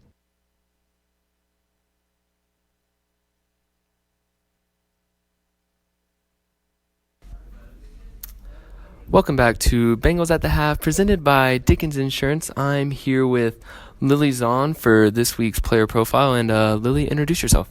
Hi, I'm a junior at Fuquay, and I'm on the cross-country team, and I'm on the varsity women's basketball team, and I'm in Key Club, HOSA, and National Honor Society. And you being on the cross-country team here at Fuquay, that's not necessarily a well-known sport, so how would you describe being a part of the cross-country team here? It is amazing, and I love it, and I'm not one of the best on the team, but it's an individual sport, and we all have individual times, but we work together to push ourselves each and every day at practice, and it's really a team sport overall at the end of the day. And how would you say your season is going so far for cross-country? It's going very well. Our men's team got first in a meet a few weeks ago against 7 other teams, so it went very well. And first off, congratulations for the season so far. And you also said you're on varsity women's basketball, which is exciting, obviously, starting up in a few weeks. What would you say would be the outlook for your team this year? And possibly, how do you think this season will go for you guys? I'm excited. We have a few new players that transferred to the school this year. And I'm just excited to see what we can put out this season and what we can accomplish. So I'm ready for the ride. And thank you. Good luck on the rest of your cross-country season, and good luck in basketball. Thank you. All right, Evan, thank you very much for pulling that one together. Lily's on. Sorry. Zahn, thank you. Great that you've been able to speak with players here tonight, non-football players. We love to spread the love here. A couple seasons ago, we actually had players that were able to come up into the box at halftime and do some live interviews. It's just not quite feasible. Just hard to organize that week in and week out, as having a 1-year-old at home is just that flips your life on its head. Certainly love it, and love you, Winnie, as hopefully Winnie and Mom Randy are at home watching in, but that just kind of changes everything. So I appreciate you doing it, and glad to give you some more airtime as well. You're doing a great job this season for sure. Just as the Bengals are doing such a good job here tonight. Well, we talked about ball control as keys to the game here tonight. We talked about takeaways on the defensive side. Those were 2 big keys to the game here tonight, and the Bengals have done just that. 3 interceptions, and 4 offensive series for Apex Friendship. 3 of those resulting in interception. 3 picks and a punt. Cannot go any better than that. No, not at all. And this just feels like a game where, you see this team finally coming together, because the 1-6 on paper looks bad, but if you look at the teams that they played in the non-conference, those are the cream of the crop for NC high school football. And last season's team losing to Holly Springs the way they did last week and how everything went with that, we would not see that Bengal team responding this way. No. This is a totally different team responding exactly as they need to. Wipe that one off, 1-0 this week, and the game that they have put together here tonight. It's 7-0, but it's 7-0 against an Apex Friendship team that is atop the SWAC, has been putting up big numbers. Friendship beat Middle Creek 21-0. Absolutely. That 31-14. By 21. Right, Sorry, right. that's Yes, what I meant yes, to say. Yes, and I mean, that's an impressive win. I mean, this is not a Friendship team you see a few years ago where it's just their first year and they're kind of, just what like South Garner is now. This is a good Friendship team, and the way the Bengals are playing, I mean, if you can pull this one out, you could be looking at a totally different season. Apex Friendship is 3-0 on the road this season as well. Their 2 losses actually came at home, so it's not necessarily a matter of playing home versus away. Friendship, again, has limited its opponents to 15 points per game, so still on par with that, but they've been scoring an average of 34 points per game. Just an excellent job tonight by this offense here and by the defense. Long sustained drives multiple times here tonight for Fuquay-Varina. An interception there at the end, which is, again, kind of one of those punts. Yeah, I mean, just a Hail Mary at the end of the game. Nothing wrong with that. Exactly. And great job Braswell came streaming down this field. Yeah. Like, I don't know what to compare him to, but what a play for him to come down and make that tackle. To say, listen, guys, I got this. My bad on the interception. I've got this. Let's put this half away, and let's go back to work in the second I mean, half. that was really shows good. your teammates, like, I'm here to compete. I'm here to win this football game. When you go run down a pick you threw at the end of the half. Like that, really? You don't see that from the quarterback very often. With speed that I didn't know he had either. That was impressive. Sam Lurch tonight, coming into the game, 6 interceptions, 3 already here tonight. So 9 on the season, and that totals his touchdowns on the season as well. We're going to take a timeout here in just a moment, but first, words from the Golden Pipes of Luke Anderson. Dickens Insurance Agency has been serving the Fuquay-Varina community since 1956. Whether you need coverage for your home, your car, your business, or life insurance, Dickens Insurance Agency has the answer to your question. Give them a call at 919-552-5603. Visit them online at dickensinsurance.com or stop by and visit them in the heart of Fuquay-Varina at 402 Wake Chapel Road. Dickens Insurance Agency, a proud supporter of Bengal athletics.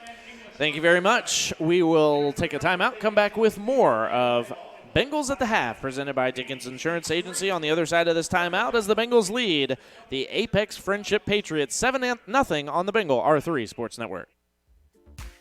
Krista Absher and her team at the Absher Realty Group dedicate their time and lives to helping you make one of the biggest decisions of your life, buying and selling your home. The real estate market in the Triangle is one of the best housing markets in the country, and you will want the most professional, experienced, trained, and knowledgeable agents on your side helping you. Lucky for you, they're based on Broad Street, just a minute from the high school. Mention this ad and receive a free home warranty with your next home purchase. Visit theabsherrealtygroup.com today.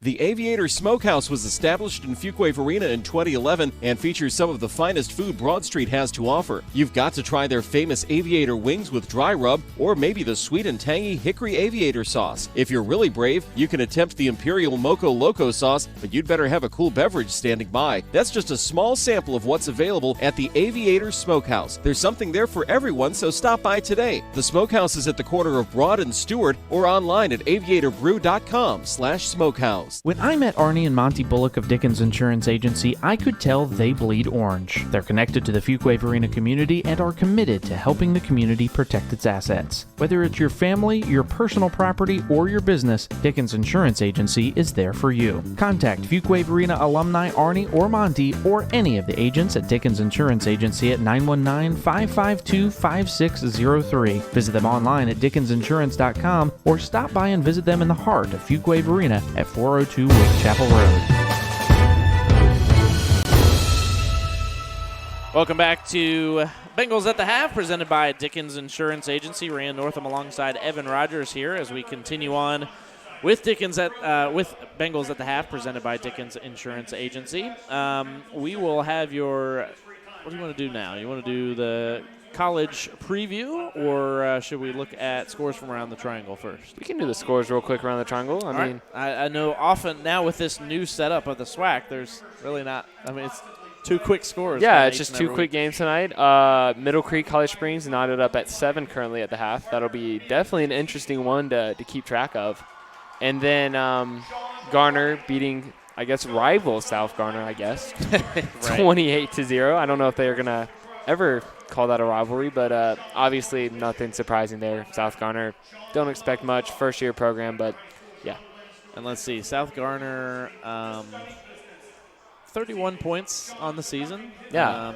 It's not that they haven't put up any points this year, but that's the program that we're going to see at Willow Spring in a couple years. It's the program that I don't think Fuquay's program will fall to that level in the split, No. but that's what happens with a new school and what we'll see here on this field in 2 seasons. Yeah. So that's just how you grow. They don't have a senior class. So there you go. That's our scores. There's our scores from the SWAC. Well, let's talk a little college football. What you got on the slate for us this week? So there actually is a really big game locally. You've got Duke playing Virginia, which is a big game in the Coastal because, the Coastal division of the ACC is up for grabs. I was looking around this week, and I saw a bowl projection. I can't remember what site it had, but it had UNC in the Orange Bowl. Right, yeah. That's how up for grabs this Coastal division is. And, you've got obviously that Duke-Virginia game, and then you've got Duke-Carolina next week in Chapel Hill. So you got the big Duke-Virginia game. You've got Carolina going up to Blacksburg. You've got – And Virginia Tech's really fallen off. Yeah, we saw a few weeks ago, it was actually the Apex game, was when they lost 45-10 on Friday night to Duke at home. And then Matthew Lyons being named homecoming king tonight.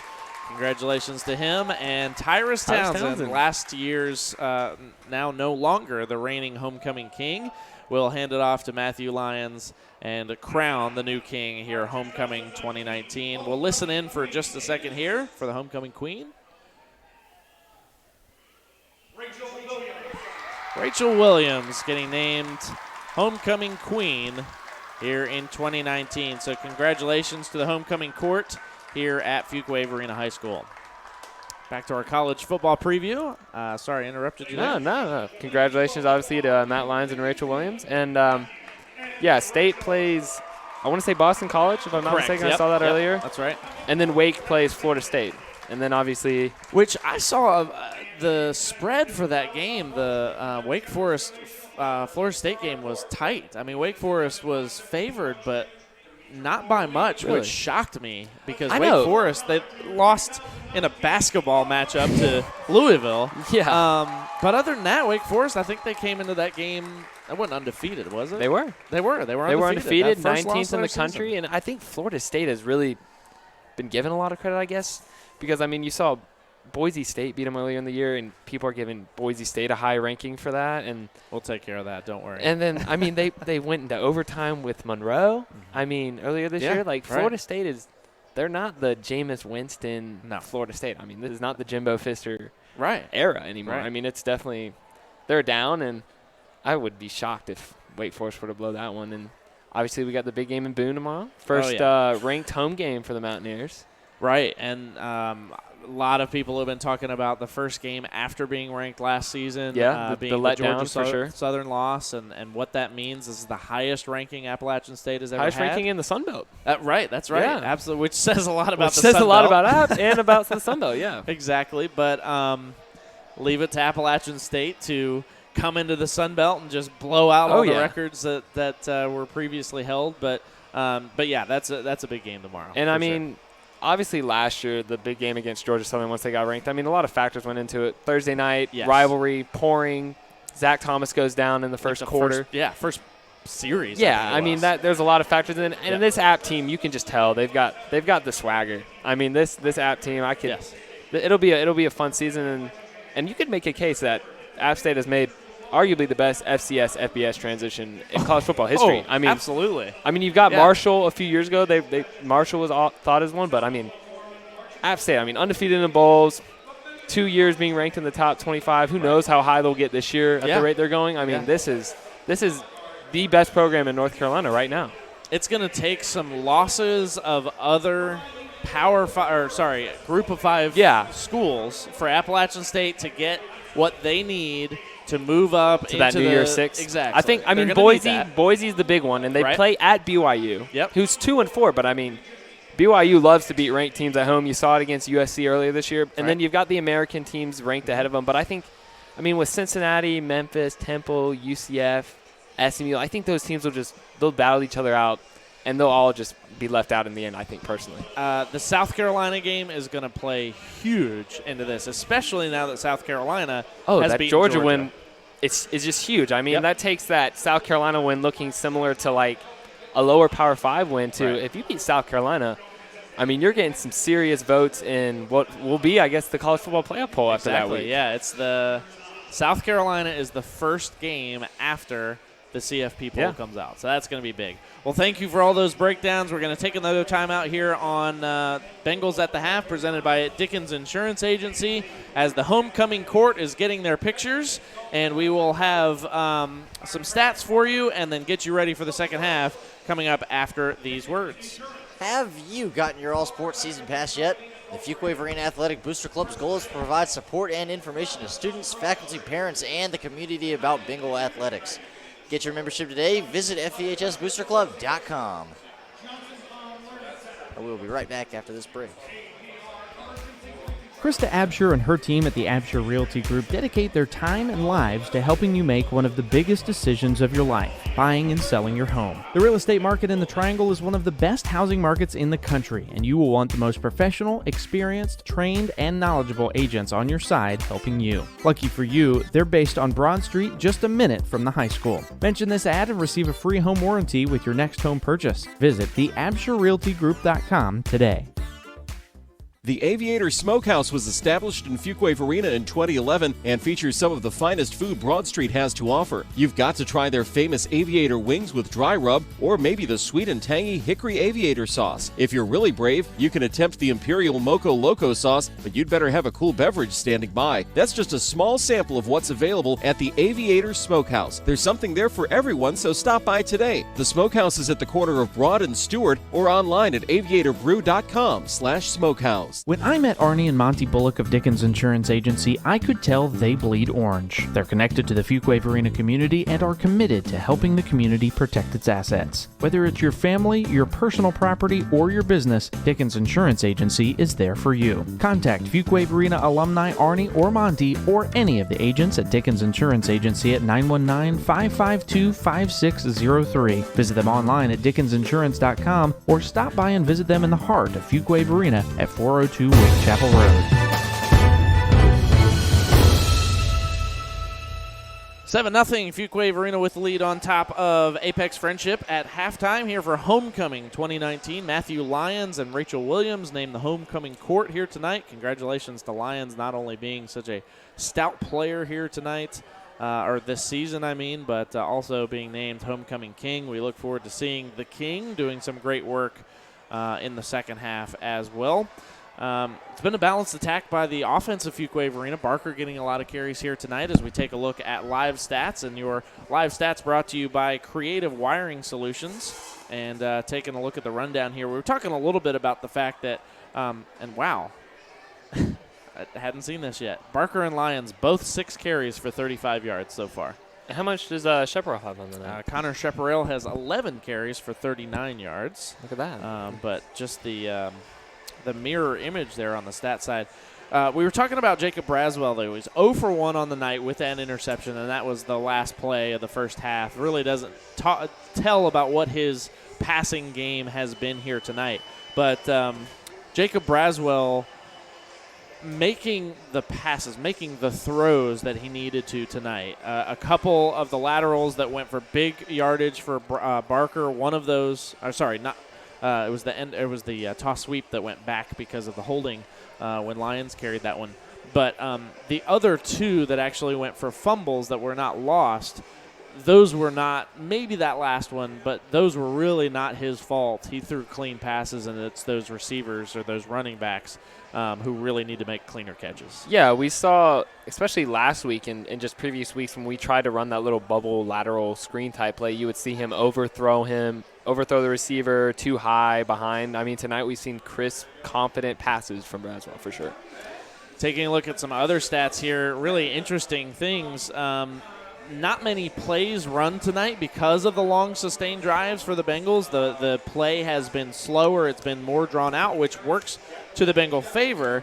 1 for 7 on first downs. This is a run of efficiency that we have not seen for the Bengals here this season. 14% on first down, 13% on second down, 33% on third down, and then 2 for 2 on fourth down. I think that has certainly been key to such success here tonight. Thank you very much, Nate. Nate even bringing some water here at halftime.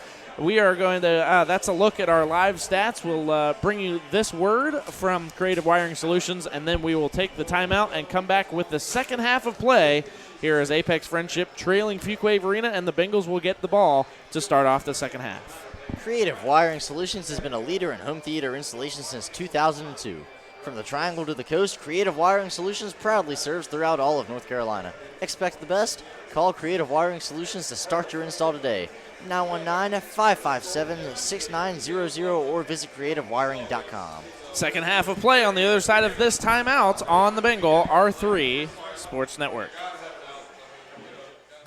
Getting the most for your home or property means doing more than putting a for sale sign out front. In a competitive market where new homes for sale are added daily, your listing needs to be seen in a variety of places in order to stand out. To ensure your home gets noticed and sells without a hitch for full market value, consider working with a top professional at the Absher Realty Group, powered by Fathom Realty. Krista and her team will put together a strategic pricing and marketing plan to get your home sold quickly. Visit theabsherrealtygroup.com today.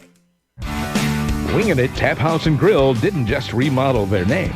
They remodeled their restaurant to give you the best eating and entertainment experience possible. Whether you like a place to meet and eat with friends, listen to a local band, or challenge your buddy to a round of bingo, Wingin' It Tap House and Grill is the place to be in Fuquay-Varina. Wingin' It Tap House and Grill is located in the 5 Point Center next to Sheets on the east side of Fuquay-Varina. New name, same great place. When my husband and I decided to start a family, we knew we needed to plan for the future. We contacted Dickens Insurance Agency. They walked us through all the important information about life and annuity products, and they told us how we could save even more by combining our auto, home, and life insurance plans. The best part is, they talked with us like we're their neighbors, not like their client. Visit Dickens Insurance Agency at 402 Wake Chapel Road or online at dickensinsurance.com. Dickens Insurance Agency, a proud supporter of Bengal athletics. Well, look who it is making it here for the second half. The coach, Jim Cole, is here with us. Coach, we'll catch you up as we go on tonight, but glad you're here for this one. It's been an exciting one as Sam Lurch has thrown 3 interceptions, 2 by Winkler, 1 by Burke. Burke had a look in his eyes like he wanted to run it all the way back, but took it out at the. No, he did. He caught it and tried to return a little bit. Anyway, a kick deep that Fuquay-Varina will return. Not something that we have seen much of this season. It will be returned up to the 15-yard line where Fuquay-Varina's offense at the 16-yard line will take over first down and 10. We may need to get a camera in here. I may or may not be wearing a Black Market Appalachia T-shirt that may not be getting sold. On the Venmo. It is certainly worthy of that. I love it. I love it. 33-33. No place better to be. So, Coach, 3 interceptions by the Bengal defense. Last week against Holly Springs, the first takeaway for the Bengal defense, and tonight, 3 for Fuquay-Varina. It has been a textbook game so far for these Bengals as the Bengal offense takes over. Matthew Lyons was just named Homecoming King as he's been the king of the offense here this season as well. So congratulations to him, and the Bengals are back to work here on the offensive side out of halftime. Well, we've been saying all year, turnovers equal a 13% increased or decreased chance of winning. So with 3, if I'm doing my math correctly, that increases our chances of winning this game by 39%. It's fast math right there. Twins receivers will split out to the left, and 2 backs behind Braswell under center. He will hand to Lyons, who will take to the right side. Lyons will look for that lead blocker, gets stood up as he carries out to the right and goes for a short gain on second down, bringing up third down.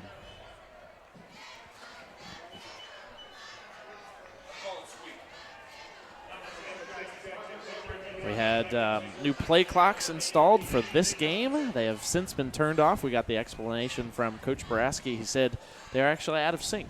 So can't have them out of sync. Gotta be synced up. That's right. What prompted them to expend that money? I have not heard the explanation of that. I'm not sure if they were the ones that came from the old stadium or if these are new purchases. Toss sweep goes to the left-hand side. Lions fighting off tacklers. The first there was Zach Johnson, and then a couple others coming in to help out, one being Jakeem Burke from the secondary. That will bring up 4th down and a punting situation here quickly for the offense of Fuquay-Varina after a short gain there for Lions. 4th down and about 7 to go. And Lions will get his 3rd punt opportunity of the night.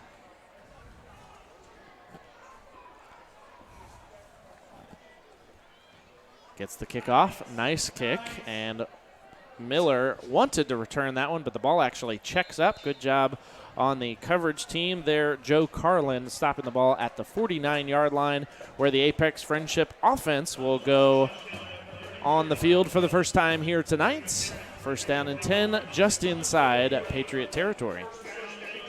4 series for Apex Friendship in the first half. 3. 4 series. Yes. 75% of the series resulted in a 39% increase in the odds to win.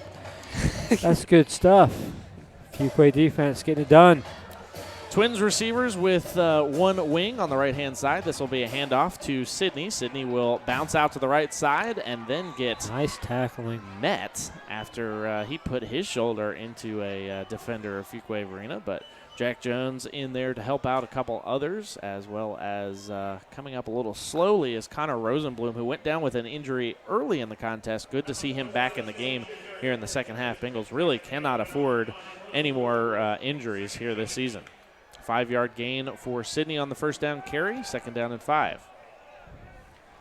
Pair of wingbacks again as they have that turned in motion there. This will be an end around to Miller. Miller carries it close to the 1st down sticks. Looks like it's going to be 3rd down and 1 as the Bengal defense makes the tackle just in time.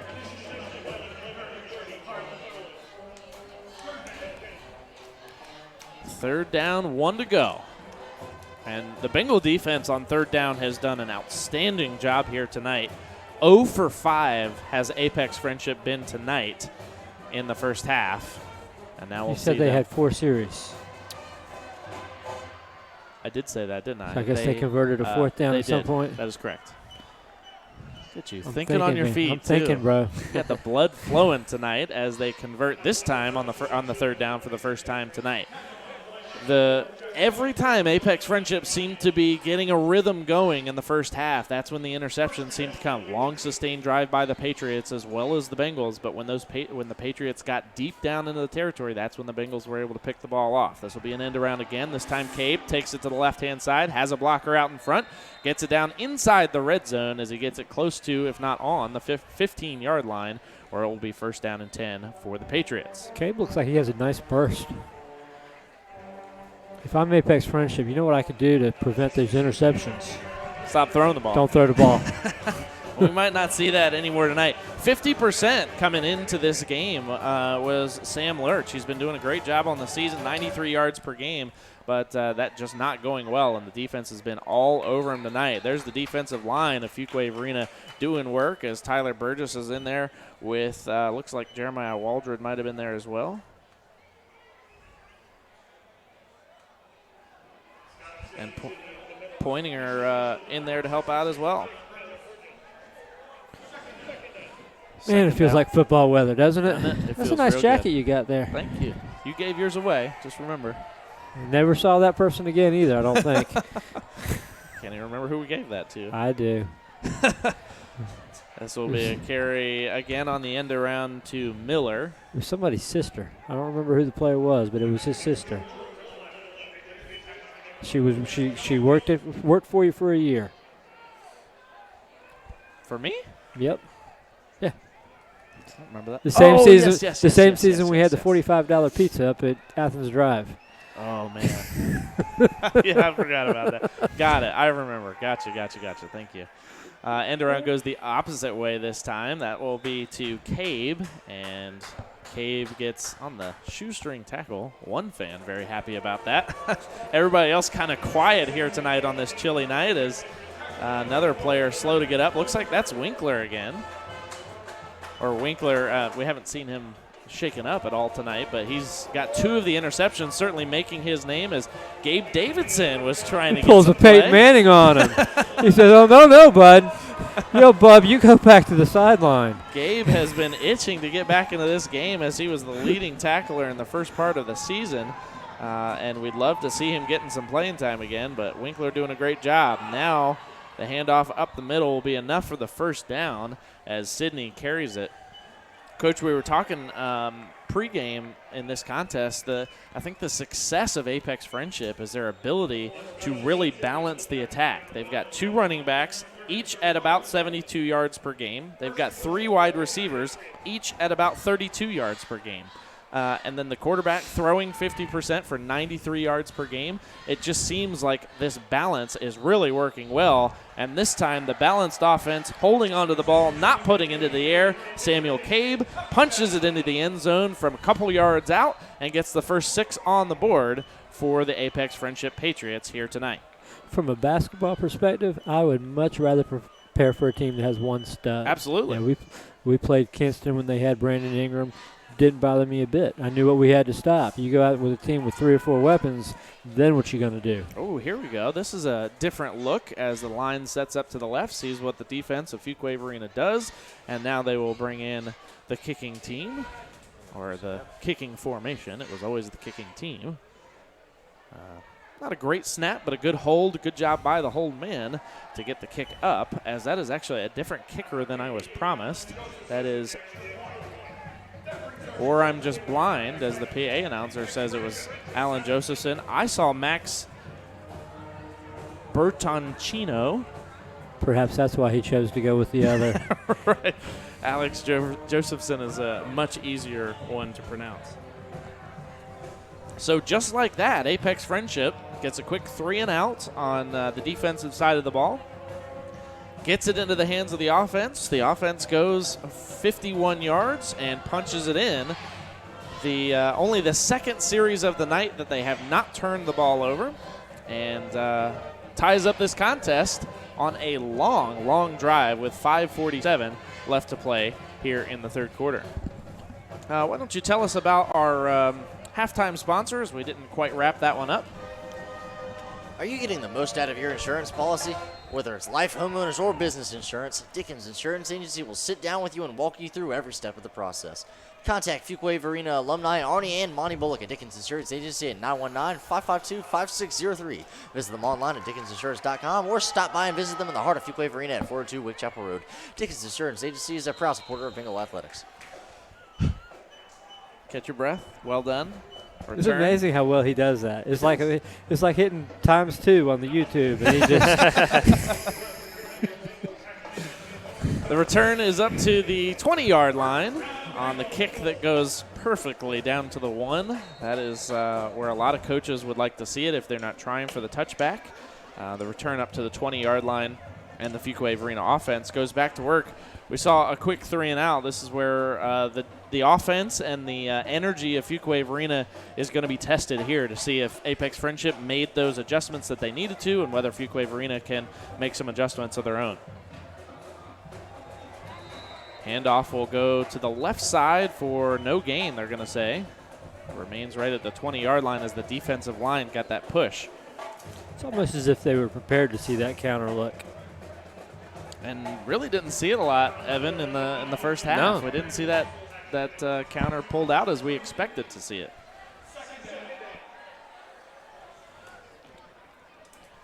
Second down and 10 as Pittman gets the play call from the sideline and runs it in. We will have to keep an eye on the back judge tonight for the play clock. Puts his arm up in the air. That's 10 seconds left.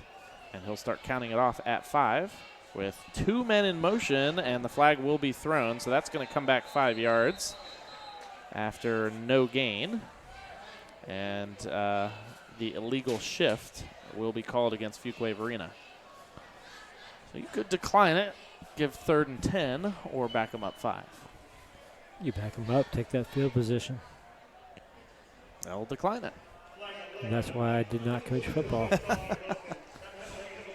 Well, so far the offense really has not had much going here. 2 series, and now that's why I quickly would to have third backed them down. up. They haven't had any success this half. Why not get yourself 5 free yards? That's right. It's going to come out on this punt here in a minute.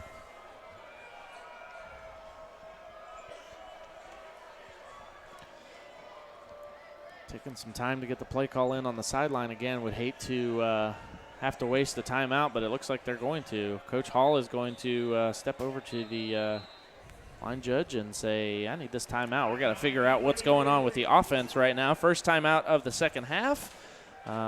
Coach, if we see if this ends up 3rd and out and 3 and out, and we see one more, then we're going to have to boot you out of the box. I'm sorry. I've got someplace else I can go. Don't you worry about it, bud. Well, no, in all honesty, we're glad to have you. Thanks to Evan for holding down the fort in the meantime. Duty calls, of course, as you had something after the game, but we're glad to have you here tonight. Again, invite everybody to join us following along with live stats presented by Creative Wiring Solutions. If you go to r3sports.org/Bengals, go to the schedule and results, and then click on view next to the Apex Friendship Fuquay-Varina game, then you can follow along with live stats with us. When buying a home, you want someone to help you who has ethics and integrity and who will go the extra mile to make sure you get everything you desire in your new home. Krista Absher and her team at the Absher Realty Group will help you find your perfect home. Don't hesitate to call her today. Our presenting sponsor and a premier Bingo Booster Club sponsor, the Absher Realty Group, powered by Fathom Realty. Visit theabsherrealtygroup.com today. Shotgun snap. Braswell passes over the middle, just out of the reach of Jackson Barker. He kind of might have rushed that a little bit. He had Jackson going up that seam, wide open, a little more air, and he has a chance to run under it. And for big yardage, too. There were a couple players that could have come in and maybe made a play there, but that was really looking good. 0 for 2 on the night, 1 interception. Again, kind of count that first one out as it was somewhat of a Hail Mary at the end of the first half. And then again, a beautiful tackle by Jacob Braswell coming in and shutting that return down. This will be an illegal procedure on Fuquay-Varina, backing it up 5 more yards. So Matthew Lyons will have he'll be close to having a heel on the goal line if he doesn't. And he'll have to punt this one away. They'd have taken that illegal shift. He'd be in the end zone right now. Absolutely. 32.2 yards per punt coming into this contest. Better snap this time. Pressure again on Lyons. You got to fall down on that. Yeah. Got to fall down. Great roll around, hold your ankle. You got to scream a little bit. You got to get that call. He needs to hang out with the soccer team a little bit more. But the kick, a very nice one, down to the 50-yard line where it dies. Punt coverage team has done a great job tonight as well, being there, making sure that no return can come in place there and allow Apex Friendship to make an even shorter field of what the punts have turned out to be here tonight. 4:05 left to play in the third quarter.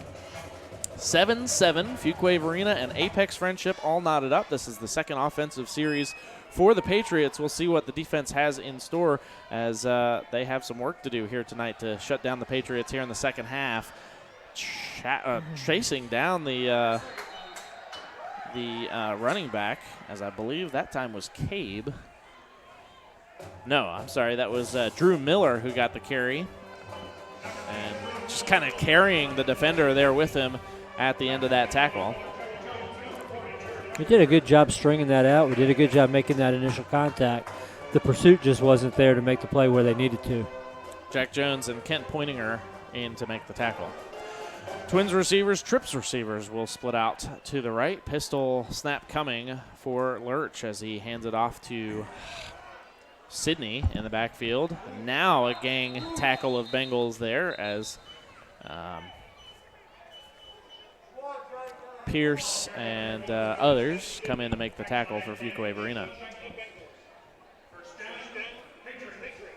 much different look here in the second half. I know you weren't here to see the first, but the tackles were being made in the backfield. The tackles for loss were more prevalent. I know it seems like we're kind of early. We're already almost through the third quarter here. It seems like we're early in the third quarter, but a lot more early contact and deep contact tackles by Fuquay-Varina in the first half. Looks like Apex Friendship has really made some key adjustments to get this offense rolling here in the second half. Drew Miller gets a carry again and gets close to, looks like right on the marker for a first down, and they're going to say that will be enough for a first down, move the chains, roll the clock, and Apex Friendship's offense continues to roll. So other than not throwing the ball, what is there a change in the play calling, or is it blocking schemes, do you think? Are they?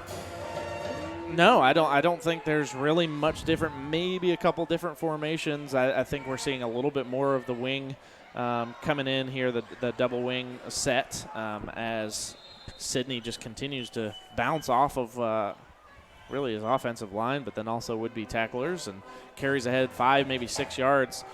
But I think the blocking schemes must be different. But again, Apex Friendship was firing on all cylinders until they put the ball up in the air, and that seemed to be when the defense was able to, again, 3 out of the 4 series that Apex Friendship had in the first, Fuquay-Varina was able to pick it off deep into those drives. This will be a lateral pass to the right side. Looks like it was a forward pass, though, which will be complete to the near side to Peyton Bloom, who carries it up to the 15-yard line, and that will be another first down. Well, that's one way to not throw an interception. Don't throw it anywhere near a defender. And Coach Hall, he said a couple weeks ago, he said, I really turned my focus back to the defensive side, let Coach Bragg focus on the offense. You can see him down there encouraging his defense to really make a stop here, maybe try to reach in there, grab the ball, make a stop, get a turnover, pull that ball out. But that'll be another nice carry ahead by the offense of Apex Friendship. A 6, maybe 7-yard gain, 2nd down and 3 coming up.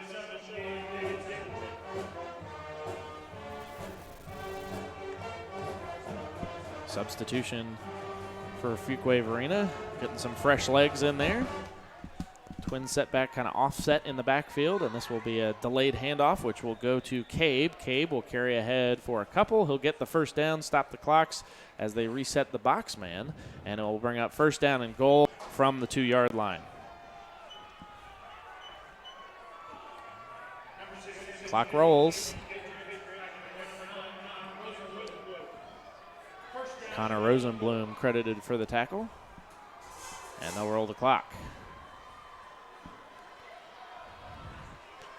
Cabe will head to the left wing. It's Sydney behind. This will be an end around again. Wide open is Miller. Miller just walks into the end zone and gets the touchdown. For the first time tonight, Apex Friendship goes up by 6. Now PAT pending.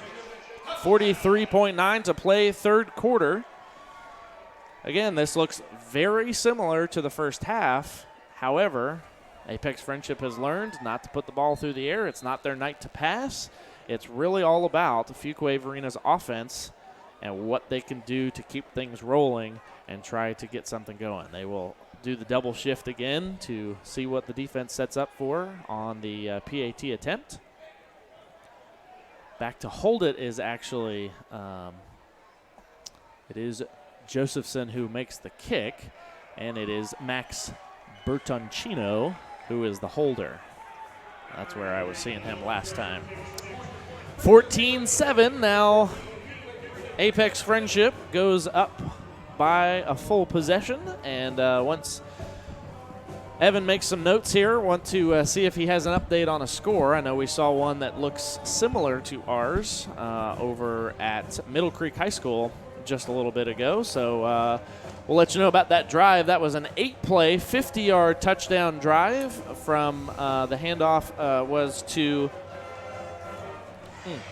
Miller, Drew Miller for his first touchdown of the night, and the PAT good with 43.9 seconds to play in the third quarter. Score from Middle Creek. Yeah, I've been keeping an eye on that big game between Middle Creek and Holly Springs. Middle Creek up 14-7 and just forced a punt from Holly Springs. Interesting. So we've been talking about how Fuquay-Varina wins out and they get second place. They get an automatic an automatic bid into the playoffs. So obviously winning this one is big tonight. I will say, though, a Middle Creek win also helps that and kind of shakes up the SWAC for you here tonight. Holly Springs has to lose 2, but that's why you play every game every week. Long kick again by Josephson will be returned again for Fuquay-Varina in a moment after being picked up at the 1-yard line. This time the Bengals will have a little bit more work or a little bit more yardage out in front of them as it's returned up to the 15-yard line. And will be first down and 10. 2 stalled drives for the Bengals, 2 3-and-outs. Bengals have to find out a way to get that offense firing, much like it was in the first half again.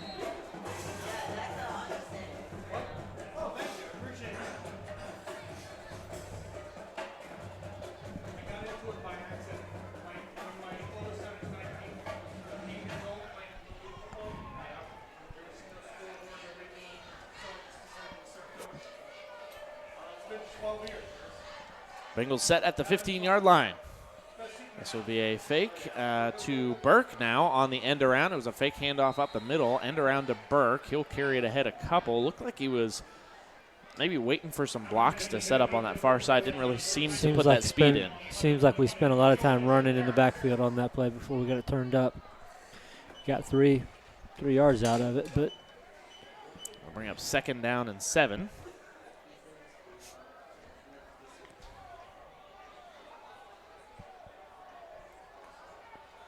One receiver to the left, one out to the right, pair of wingbacks who are offset a bit more than usual as Braswell will go under center. That will be the end of quarter number 3. Bengals down now for the first time tonight. Apex Friendship up 14-7.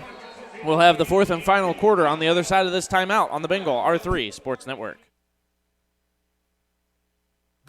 Getting the most for your home or property means doing more than putting a for sale sign out front. In a competitive market where new homes for sale are added daily, your listing needs to be seen in a variety of places in order to stand out. To ensure your home gets noticed and sells without a hitch for full market value, consider working with a top professional at the Absher Realty Group, powered by Fathom Realty. Krista and her team will put together a strategic pricing and marketing plan to get your home sold quickly. Visit theabsherrealtygroup.com today. Oh my gosh, I'm stuffed. I told you not to eat so much. I couldn't help it. That sweet and tangy hickory aviator sauce dripping off those wings. Yeah, well, you sure took a big bite out of my pulled pork sandwich, too. Oh, and the fries with ranch. Blue cheese. Whew, you're gonna have to roll me out of here. You know, I could have a couple onion rings. I could eat. Honey, you can always eat. Aviator Smokehouse. Online at aviatorbrew.com/smokehouse.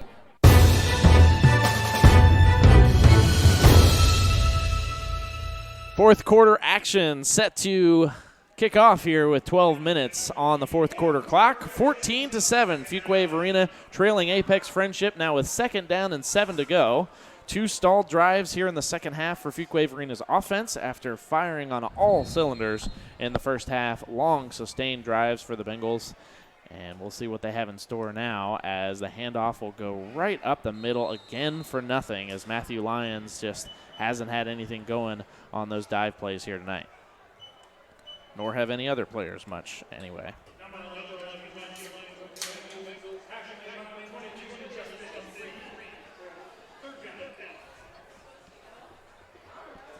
Justin Reed on the tackle for Apex Friendship.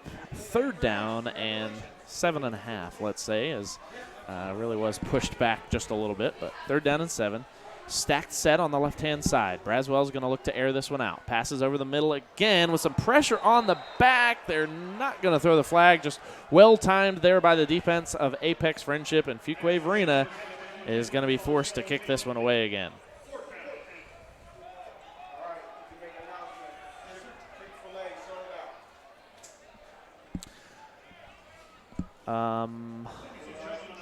And they will bring on the kick team here. Matthew Lyons will stand close to his own goal line again. Wouldn't mind seeing a pass play maybe a little bit earlier in the series next set of downs, just to try to change things up a little bit. Not the best punt by Lyons. This is going to give a short field good bounce and a good roll. So actually a longer field this time. Sometimes the ugly punts, they'll roll a little bit better. And that time it does. The ball will be placed at the 45-yard line. Defense needs to come up big here, Coach, and get the ball back in the hands of the offense. Time is becoming a factor. I don't think, is it just me, or am I not seeing any of our wing T flexbone offense in my little short time here? No, I mean, we've seen the formation, but not really running.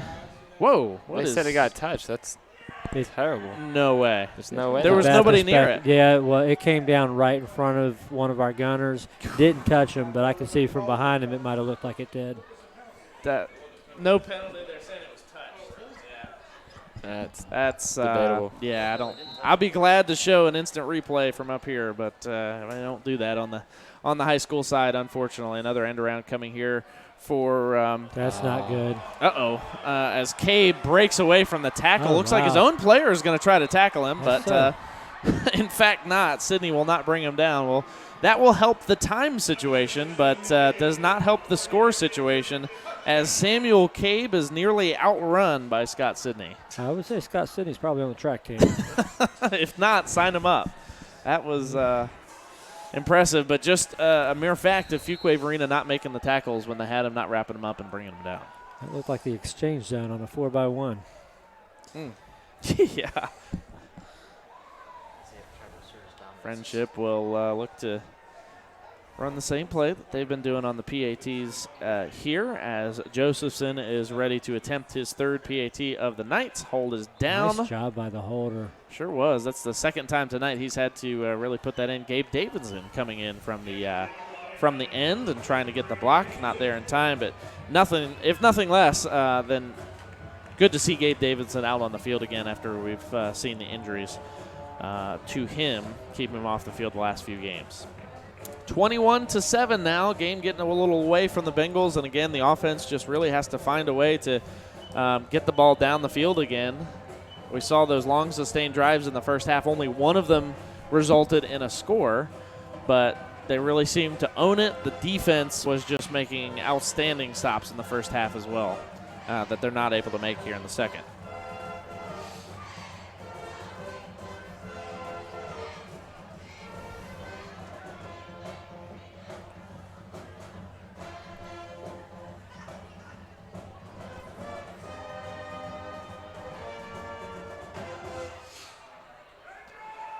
Josephson set to kick off again. Ball placed at the 40-yard line, up on the tee.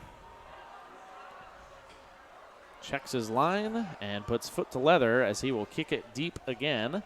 Ball will go into the hands of Barker, who is set to return. Brings it from about the 2-yard line, slips on the turf a little bit, stays on his feet, then gets bent in half and wrapped up at the 19, maybe 18-yard line, where the Bengal offense will take over at first down and 10. I think this drive right here will be telling for the rest of the game. If the Bengal offense can't get anything going here, down 2 scores, you're running out of time, and you got to make something happen here. If you don't get a score here, it's going to take a defensive score, probably, if not a defensive score, at least a forced turnover. You're going to have to steal an extra possession somewhere. And Apex Friendship not giving that opportunity as much as they were in the first half. Again, 3 interceptions in the first half really changed this game. Braswell throwing on first down. Will have to scramble out to the left-hand side, tucks it and runs as he carries ahead for a couple. He makes something out of nothing there. Good awareness around him and gets the carry for, looks like about 3, almost 4 yards on the second down and 7 coming up next. We need to pick up the tempo a little bit here.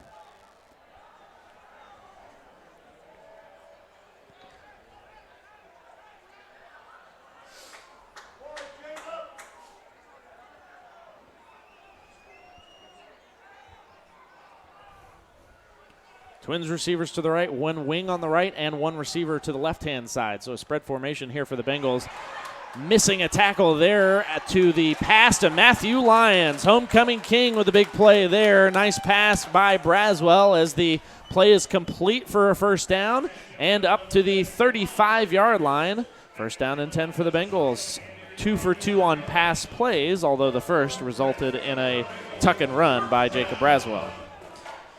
We're under 10 minutes now. You're down 2 scores. You don't have to be hurry up here, but I would like to see them hustling in and out of the huddle a little bit better than this. And especially since the defense has not been able to make any stops. You can't guarantee right now that you can get those 2 scores in the next 3 series. Twins receivers to the left this time and 1 wing to the left. This will be a counter for maybe only the 3rd time tonight. Is a successful carry by Jackson Barker, who takes it from the left wing and carries ahead up to the 40-yard line. I mean, if you're going to walk in and out, at least call 2 at a time if you're going to walk in and out. And have your plan in there so you can just come up and go. DeBerardino on the tackle, and a late substitution in. I guess they'll say that one was legal, as he came in right as the huddle was breaking. And now the confusion, taking more time off this clock. Twins receivers to the left, 1 wing to the left, and Braswell will roll out to his left. Pass complete to Pierce. Pierce will be brought down after only 2, maybe 3 yards. Still staying on schedule here, though, with 3rd down now and a long 2, let's say. Zach Johnson, the outside linebacker with the tackle, will actually move the box man back 1 inch or so, and so that will bring up 3rd down. Again, a long 2, maybe 3 yards. The line to gain is the 45. Big 3rd down here for the Bengals. There's that wing tee. This will be a handoff right up the middle. Will be a 1st down and then a couple more. Good carry. Looked like those passes in the last couple plays really opened up that running game for Fuquay there on 3rd down. And the center, Colby Humphreys, coming up big with some energy. I do agree, Coach. I think there's a flag down now, actually. Didn't see that was thrown. It's thrown actually in front of where the end of that play was. Now, curious, there's actually 2 flags, so it looks like it could be something that came after the game. The officials are going to pull out their notepads and actually start making some notes, which is not a good sign. I think Fuquay needs to use this time wisely. You've been talking about clock management. Get a play in right now. Be ready to go as soon as that clock rolls forward, regardless of where it is. You got the 1st down. It looks like it's a dead ball, personal foul after the play sort of thing. So you've got the 1st down. Go ahead and get your play call in. I agree with you on that. And I say go 2 plays. Right. Get a 1st down play, a 2nd down play, and then take your time on 3rd if you're in a crucial situation. I will say I'm not sure that that's something that Fuquay is used to doing. I would love to know that they could do that. I think Coach Hall would be. It seems that you were incorrect. They're calling a hold. What? I believe that was a holding signal. That is a tough place for a hold. He also. No. Oh, ejected. Whoa. So we did have a hold, Okay. and then we had the unsportsmanlike. That's correct. So they'll march off the 10. Those are not offsetting penalties. They'll march off the 10. I would think you can just march off 5 the other way. No, sir, how that it's would done. be a 3-step equation, and we are clearly not doing that. So holding against Fuquay-Varina, backs the ball up 5 yards. A personal foul that immediately led to an ejection against Apex Friendship gives 5 extra yards to the Bengals after the run. Clock is stopped at 8:06, but I imagine it will run as soon as the play is whistled in. The officials are actually talking to Coach Sanders on the far sideline to explain what's going on. And then one of the coaches comes out of the huddle and talks about and is trying to talk to his players about what happened right there and how we've seen that. We saw that last year against Holly Springs. One play really changed the end of that contest, and Apex Friendship better hope now that this doesn't change after going up 14, change the way this game goes. Yeah, go ahead and get lined up. That's right. Be there, ready to go. You got the play in. Get lined up now. Be ready to go. Coach Hall, I'm sure, wanting to get right back to it, wanting to get that this game back into action, keep that momentum on their side. And this conversation doesn't need to be this long. No. Coach, this is what happened. This is who we ejected. This is why we made the decision. We're playing ball now.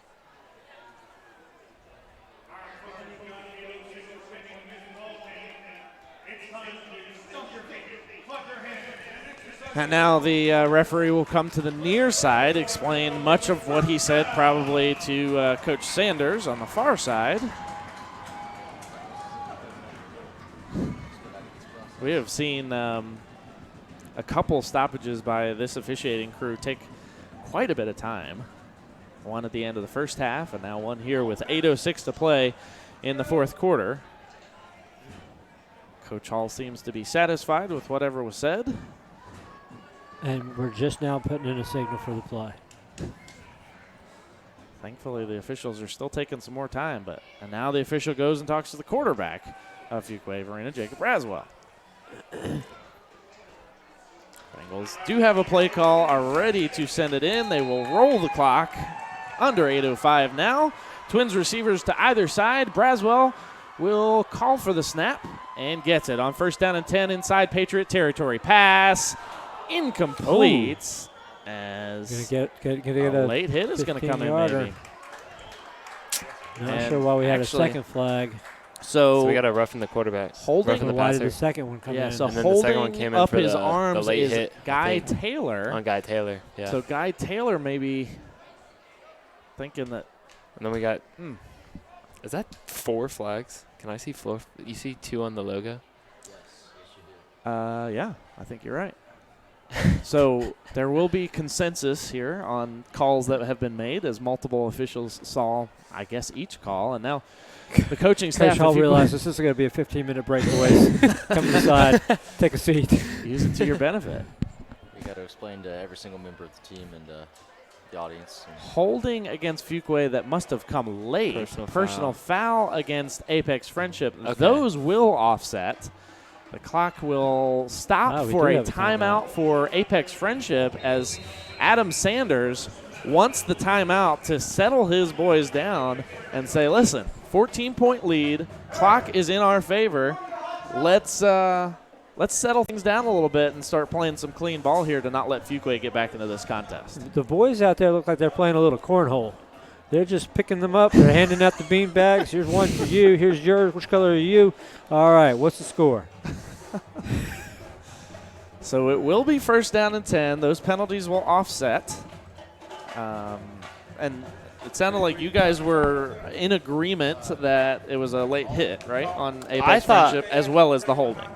I thought what they were going to call was the late hit on Guy Taylor, but they called the hold, which was fine because I saw him throw his guy down after the whistle. Gotcha. But I did see the rough in the passer. Yeah, that was a good call because he hit him high. It was pretty clear. Apparently, the Fuquay coach staff pays more than you because you just lost an employee. Yeah. Well, it could be that Nate is frozen to the railing up there and that he's going to help him because much like our basketball friend over here, we've got some shorts wearers tonight in the 50-degree weather. Evan, not so concerned about that as he's indoors. He gets the ritzy job of statistician and temporary analyst.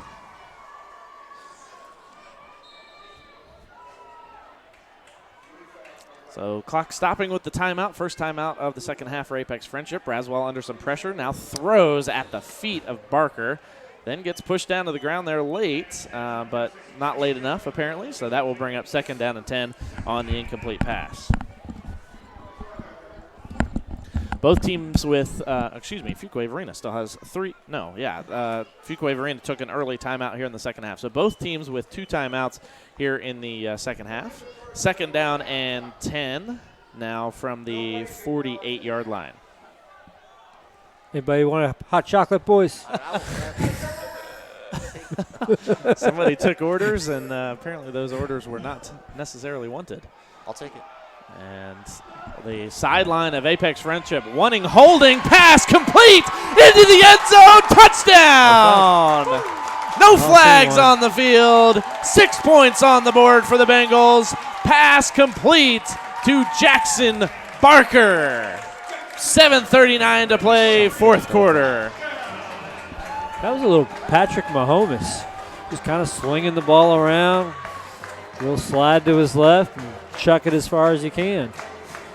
I would appreciate some more points from Sir Mahomes. Are you in the fantasy football? Yeah. I'm not in this year. NFL is much more boring when you don't have anything going on it.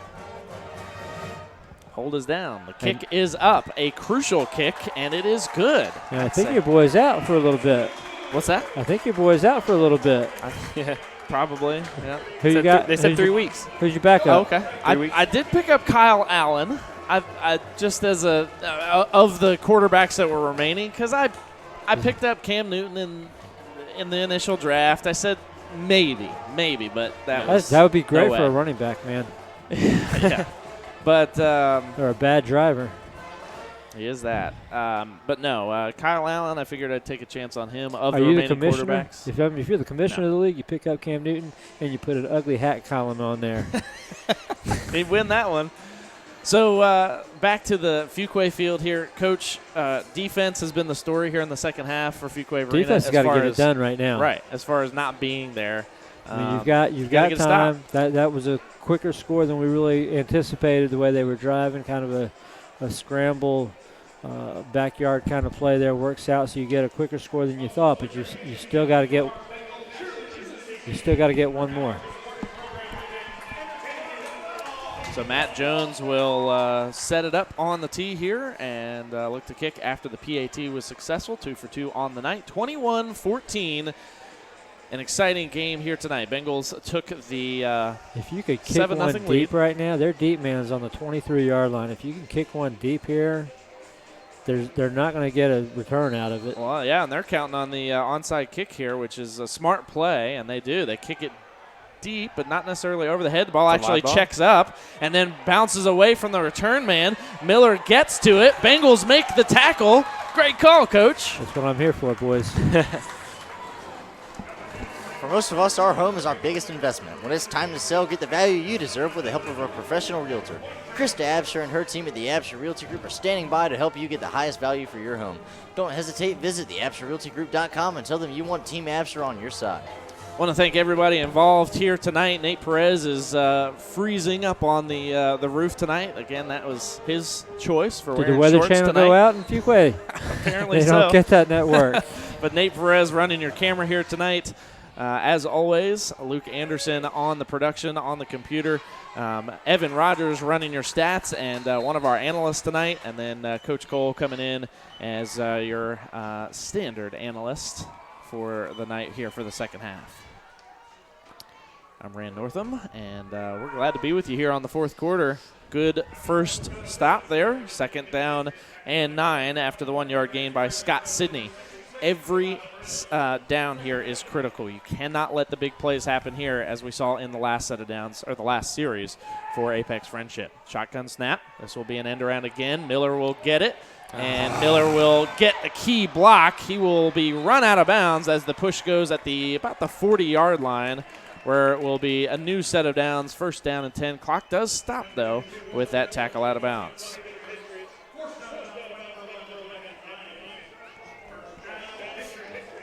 That misdirection is really working for AP. I like the action in that. There's a lot of movement. It's fairly quick hitting. It reminds me a lot of what we used to do. Reminds me of the counter. It really does. I don't know if you would consider that the counter. Yeah, I would. Yep. And this time they'll go the opposite way. Cabe stopped momentarily in the backfield, just allowing his blockers to get set up. And they do. A little bit of late momentum there as we've got an injury holding his left leg now, one of the defenders of Fuquay-Varina. They will stop the clock with 6:39 to play, fourth quarter for the injury timeout. And looks like Darius Briley holding his head. Not sure if he saw what happened to his fellow Bengal there, or if he's just upset at the fact that another injury is taking place to this Bengal squad, that the defense has just been beat up time and time again here this season. It was the carry by Samuel Cabe, went for 3, maybe 4 yards. 4 yards for a 2nd down and 6 coming up on the other side of this injury timeout. 2 timeouts left for both teams, a 21-14 lead right now for Apex Friendship. Obviously, clock has a lot to do with the game right now. Javian Bulware is the injured Bengal. He is getting up under his own power. That's good to see. A little bit of an extra timeout here for both teams. And Fuquay-Varina, or Apex Friendship, going back to work on the offensive side. Turnovers have been the story tonight. Not so much in the second half now, but 3 turnovers in the first half, keeping Fuquay in charge of this contest in the first as Cade breaks away, Sidney breaking away with another big gain there, gets the first down, gets inside Bengal territory, and will keep the clock running as it will restart after the reset of the chains at the 43-yard line. First down and 10 again for the Patriots.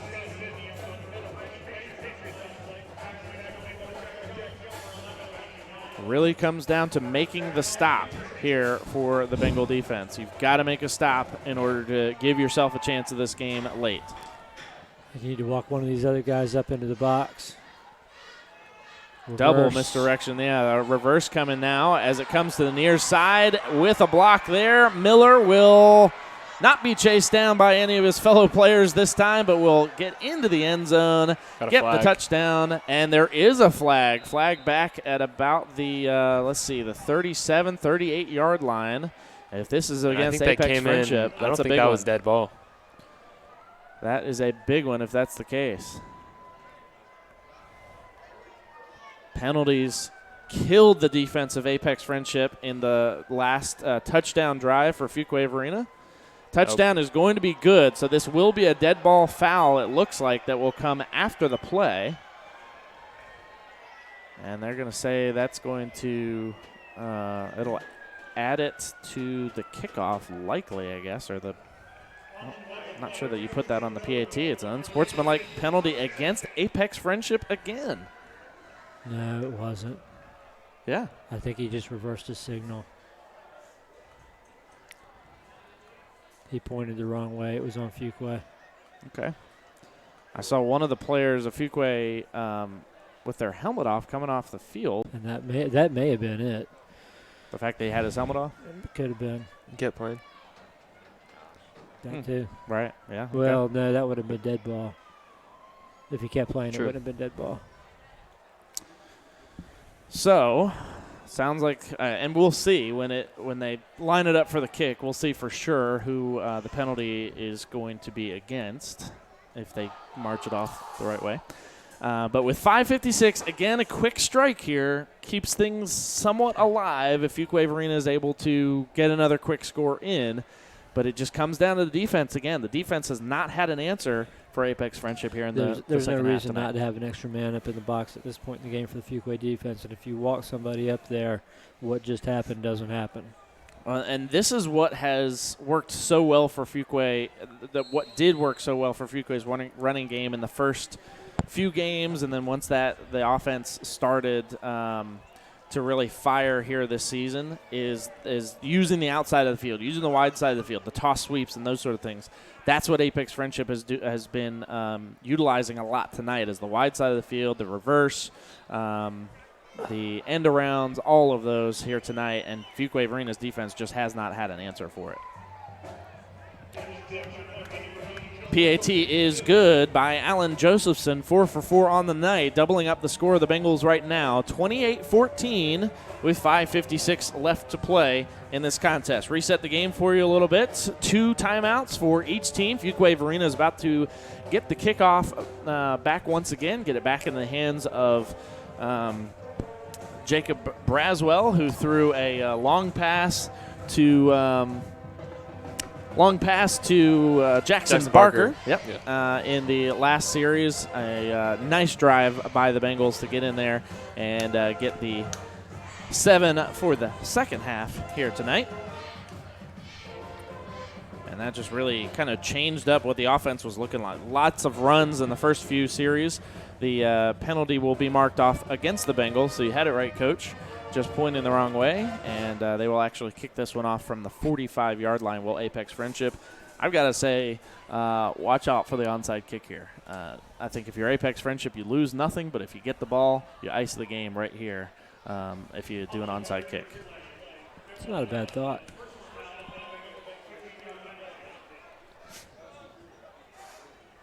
Third down efficiency has tanked once again here for the Bengals, 22% right now here after 33% in the opening half. And it will be a squib kick that will kind of fall, and Fuquay's going to have to fall on it, and it's still bouncing around. Not sure who ended up with it. Looks like maybe Fuquay. Fuquay got it. They sure I don't did. know how. But man, just by luck of the draw there. Luck of the bounce, I guess. Good call. Good call by you. Thank you. Did we go over the college games of the week this week? I missed that. We did. We absolutely did. And who was the college game of the week? I guess I never did give it. I was going to say Michigan Penn State up in isn't that in Happy Valley? Is it whiteout? Is it a whiteout? I don't think it's a whiteout. Is it a night game? I'm not sure. Yes. I'm pretty sure it is. Cold and rainy up in Boone tomorrow, though. We know that. Gosh, 33-33. Braswell will roll out to his right, pass over the middle, and that will be the second interception of the night. And that will do it for this one. Flag is going to come flying in as Matthew Lyons was trying to make a tackle. Looked like he might have gotten blocked on the back. Will not matter as that turnover will ice this contest here. Fuquay-Varina certainly looked like they were on to something in the beginning part of this one, but that defense just didn't have an answer for the Patriots here in the second half. Stay tuned for the Bengal postgame show as we will give you your offensive and defensive players of the game. We'll give you your plays of the game.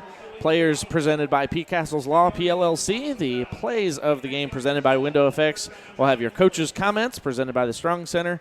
And the Bengal postgame show is, as always, presented by Wingin' It Tap House and Grill.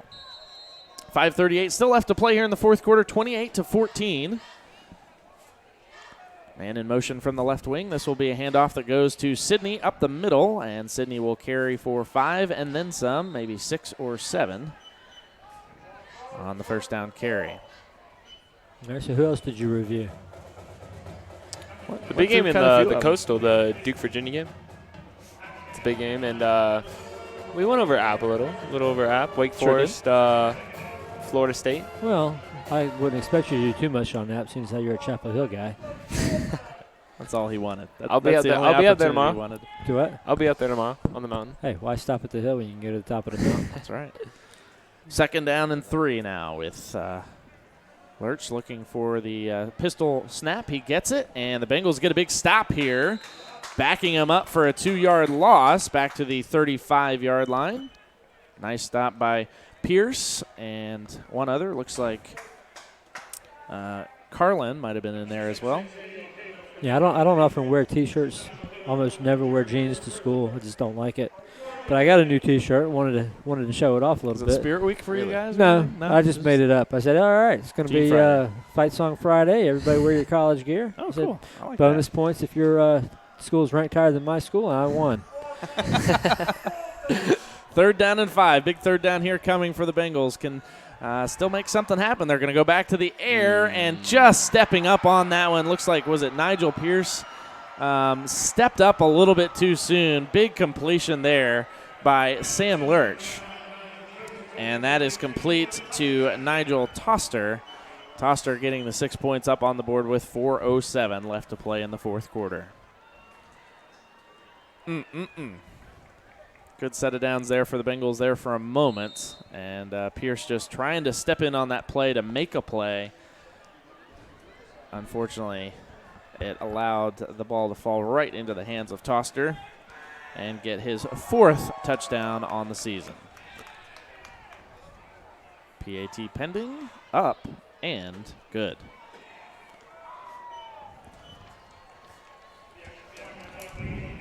That is a 3-play, 40-yard drive, which is a pass complete. Oh, was it? I thought, was it 8? I think it was 9. Was it 9? Yeah, Toster with the touchdown reception. Yeah, 8 is on the defense. 4:07 left to play in the fourth quarter. Again, 35-14 here in the fourth quarter. Bengals next week will go on the road for their last road game of the season. Out South Garner, almost a confirmed win going into that game. Obviously, you have to show up. Do they have a play senior the class yet? They do not. Okay. They do not. They've had a tough road of it tonight. They're playing Garner tonight. But tough tough road for this season for South Garner, but Fuquay-Varina will have another chance to get some of that momentum back before a tough stretch, but some winnable games down the stretch against Garner and against Middle Creek. Josephson will head back to kick again, has a nice leg. And this one taken for the return at the 6-yard line. As Pittman returns it up to the 31. Nice return by Pittman. Thought that was about to get interesting there for a minute. Sure was. We have seen crazier things happen as you look back to Cleveland 2 seasons ago, actually. That Cleveland game where there were 2 onside kicks that were received by the Bengals and came back in that game. So you guys started some preseason practices? Yeah, we've had a workout since school started, about 3 days a weekish, and then we got 4 days next week, and then what is it? 13 days from now is tryouts. 12 days from now. Yeah. You gonna make the team, you think? Yeah. Good. Twins receivers to the left, which is where the pass will go. Nice pass on the reception over on the left-hand side. Completion inside Patriot territory. Trying to make it a little interesting here. The 47-yard line. That is Dylan Smith who makes the completion. Smith coming in as the sophomore, not getting a lot of, not getting his number called a lot this season, but I think he's got a really strong future ahead for the Bengals. First down and 10. Clock rolling under 4 minutes. No, sorry, not rolling as it was completed and then tackled out of bounds. Braswell with some pressure in the backfield. Rolls away from that one. Is going to pass over the head of Smith. He was just kind of stuck there in between defenders. And Braswell trying to just toss it over and into the hands of Smith, but not able to do so. I think I found Good a picture job. of you on the interweb. Second down and 10. Is that who you model your game after? No more Rickrolling, huh? Little Grayson Allen? Nah. Not that athletic. I wish. Athletic is a word I would use for him. And a word I would use for him. Yes. Second down and 10. Twins to the right this time. Braswell will roll to the same side as Lyons makes the catch. Does not quite get out of bounds, so the clock will continue to roll. That will be a completion for about 3 yards, maybe 2.5. 3 yards, third down, and a long 7 coming up here.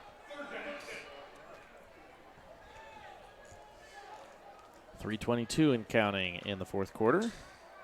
Got a score update for Middle Creek, Holly Springs? Yeah, Middle Creek just tacked on another field goal, so they're up 20-14 with under 5 to go, so that'll be an interesting finish. Sure will. We can follow along on the Golden Hawk R3 Sports Network. Nice pass, and it is complete. Complete to the near side to Dylan Smith as he makes the diving grab.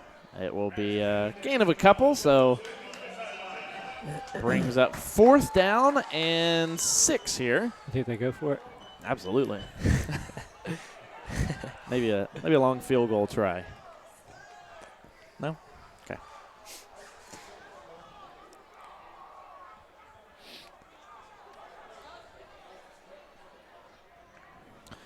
Bengals 2 for 3 on 4th downs so far tonight. Tight trip set to the left-hand side, one split out to the right side, and Matthew Lyons off the left hip of Braswell. That'll be a completion. Barker stays alive now with the tackle around the neck. Oh, late flag, I think, coming down.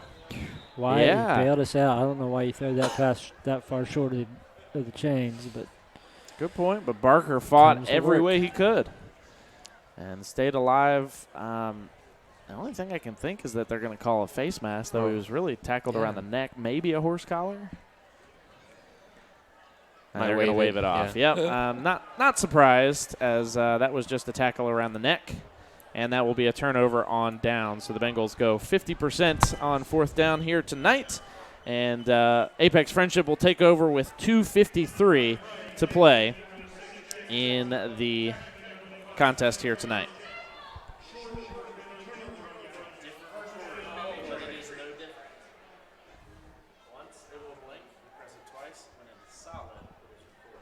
Holly Springs is on the move.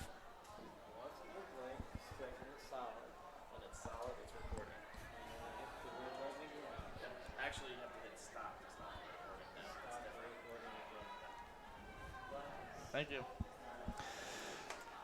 Apex Friendship looking to just ice the rest of this contest. We'll continue to keep you posted on the Holly Springs contest tonight if you're at all interested in that one. But you can watch the remainder of that contest. We hope you'll stick with us until our contest is over and we've gotten through the post-game show. But you can watch the remainder of that game on the Golden Hawk R3 Sports Network. As Coach Hall is trying to get maybe a little explanation of what that last tackle was all about, or getting an explanation for something. So this is Evan. I mean, all in all, Apex Friendship, again, just like Holly Springs last week, showed what kind of an opponent Holly Springs is. Apex Friendship has shown tonight, making the adjustments in the second half, not throwing the ball in the second half. That's one of the big adjustments, not giving the ball to the Bengals. Just shows what kind of opponent, what kind of a team they are this season. Yeah, I mean, definitely the superior team, and just took them a half just kind of to get in their motion, and then they obviously played really well the second half. Ball bumbled there for a moment by Leach as he will Lurch, excuse me, as he will carry it out to the right-hand side. Not sure if that was meant to be a handoff or if there was some sort of read option, but regardless, Lurch will carry that one. Luke, what's going on in the theater world right now? I know you guys are still working on getting Harvey put together, right? Yes, cast list came out last week, as well as the crew list. We're all very excited about that. We've started constructing the set now. We're getting the materials together for that. It's all going great. Yeah, really great cast for this show. We're all really excited. I landed the role of Elwood, so that'll be kind of fun. Hey, that's the guy who's nuts, right? Yeah. You get to see me act schizophrenic and talk to a invisible rabbit. Awesome. From the butler to the schizo, so that's good. Yeah. Congratulations. Thank you. Yeah. We look forward to seeing that one. First down and 10 on the carry for Holly Springs. And excuse me, for Apex Friendship. We're watching the Holly Springs game here, and just not watching, I guess, there. The Patriots take each other out. Is that in the running for defensive play of the game? Very well might be. We might just put that in the plays of the game. Well, this is the second time we've seen something like this. They like to attack each other. Man, that who knew the biggest hit of the night would be laid by your own teammate? Man, I really hope Nate had a good shot of that one. It's kind of like the third string running back at Holly Springs the other night. You saw him come in; he looked like a third stringer. That's what your third string looks like right there. There you go. Well, Friendship now back at the 50-yard line, second down and 18. I don't even know who to give credit the tackle to. Yeah, I think you can leave that one blank. Scott Sidney carries the ball ahead, gets it back close to the original line of scrimmage there on this set of downs, but the carry up to the 44-yard line. It is third down and 12 now, with 1:20 and counting in the fourth quarter.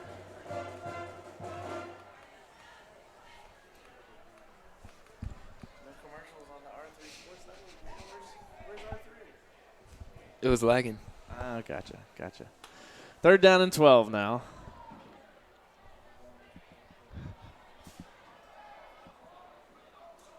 Less than a minute to play.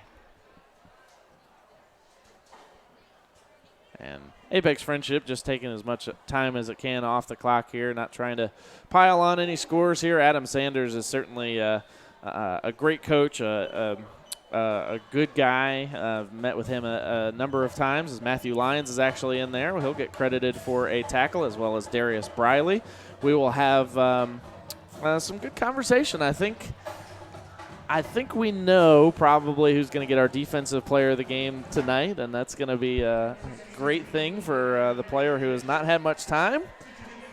And it looks like, did Holly Springs just punch punched it in. Brock Wills with a quarterback sneak. PAT pending to take the lead. Oh, tied my up goodness. 20-20. 20-20 right now. With, if this clock is accurate, 1:55 to go in the game. How about that? Well, that ends the conclusion. That ends the contest here at Bengals Stadium as the Bengals fall tonight 35-14. Interesting.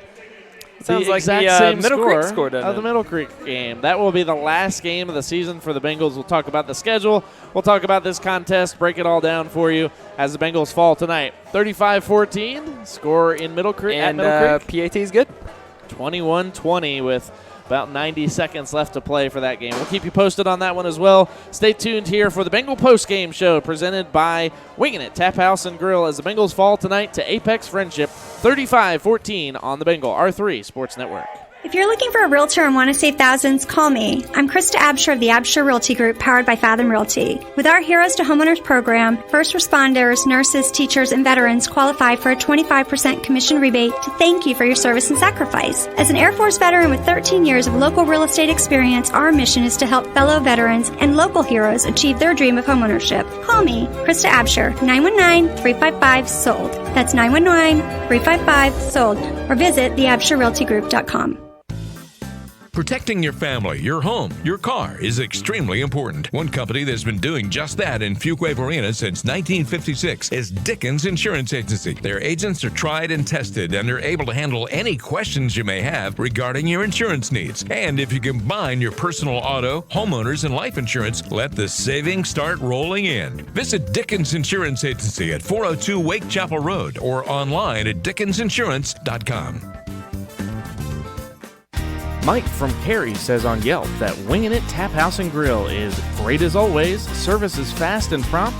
I really like how the place is after the remodel. Camilla says, I had the wasabi salad and it was surprisingly excellent for a wing place. 5 stars for both food and service. We'll be back. In the 5 Point Center next to Sheetz on the east side of Fuquay-Varina, search Wingin' It Tap House and Grill on Facebook for a menu and directions. Welcome into the Bengal Postgame Show, presented by Wingin' It Tap House and Grill. Let's wrap up tonight's contest with final stats and analysis. Let's head back inside the broadcast booth. Alongside the coach, Jim Cole, here's Rand Northam. Coach Cole is down on the field getting final comments from the head coach of the Bengals, Jeb Hall, as we'll have those comments for you here in just a little bit. We're now in the Bengal Postgame Show, presented by Wingin' It Tap House and Grill.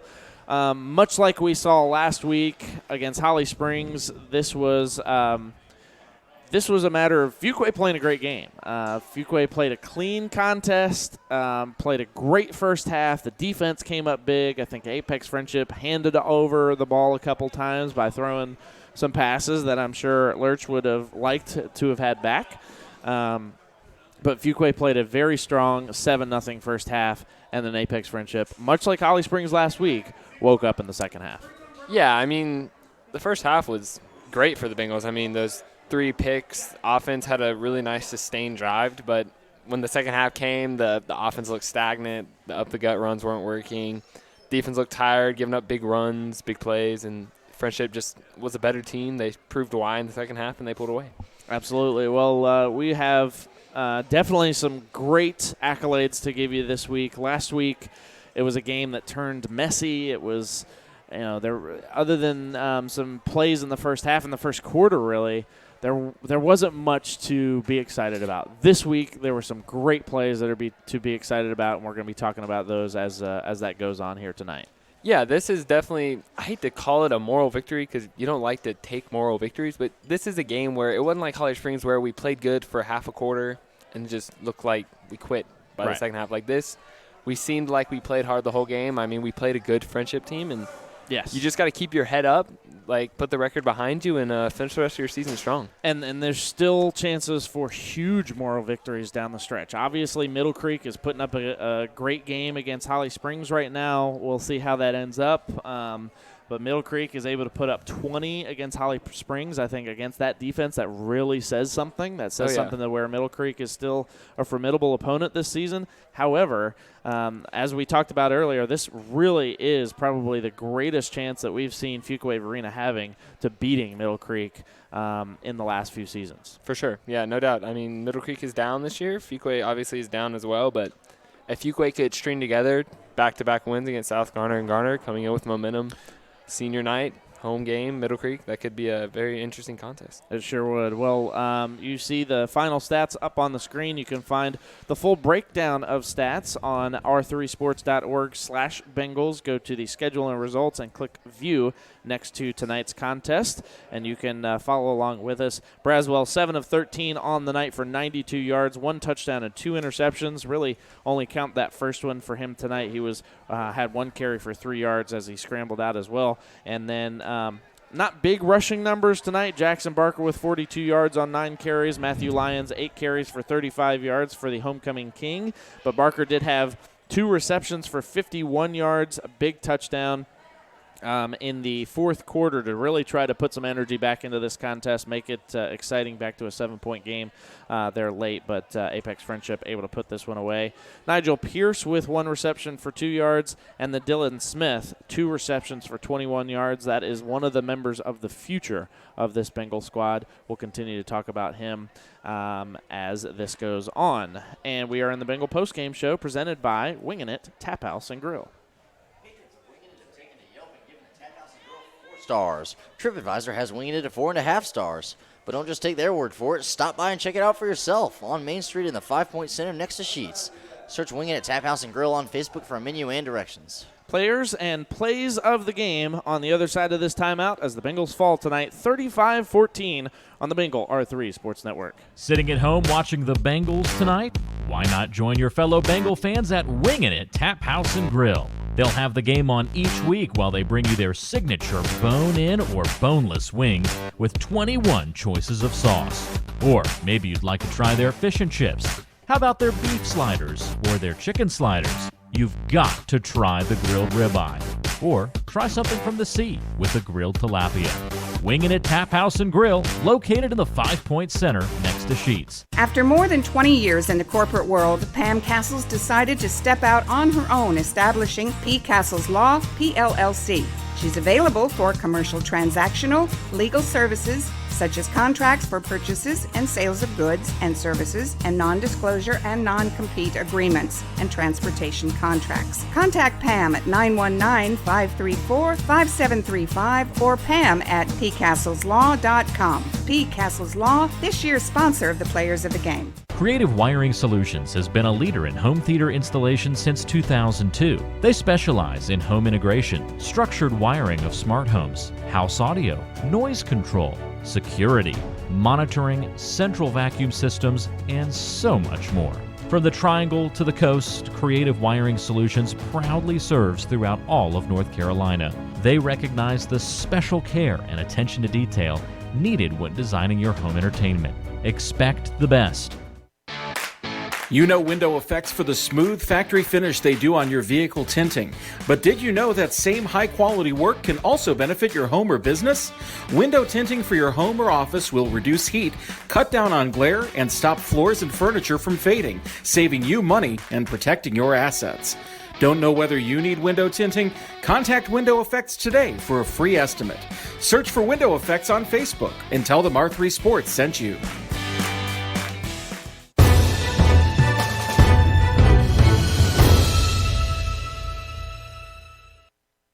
Welcome back to the Bengal postgame show presented by Wingin' It Tap House and Grill, and Evan's got an update from Middle Creek right now. Yeah, PAT is good now.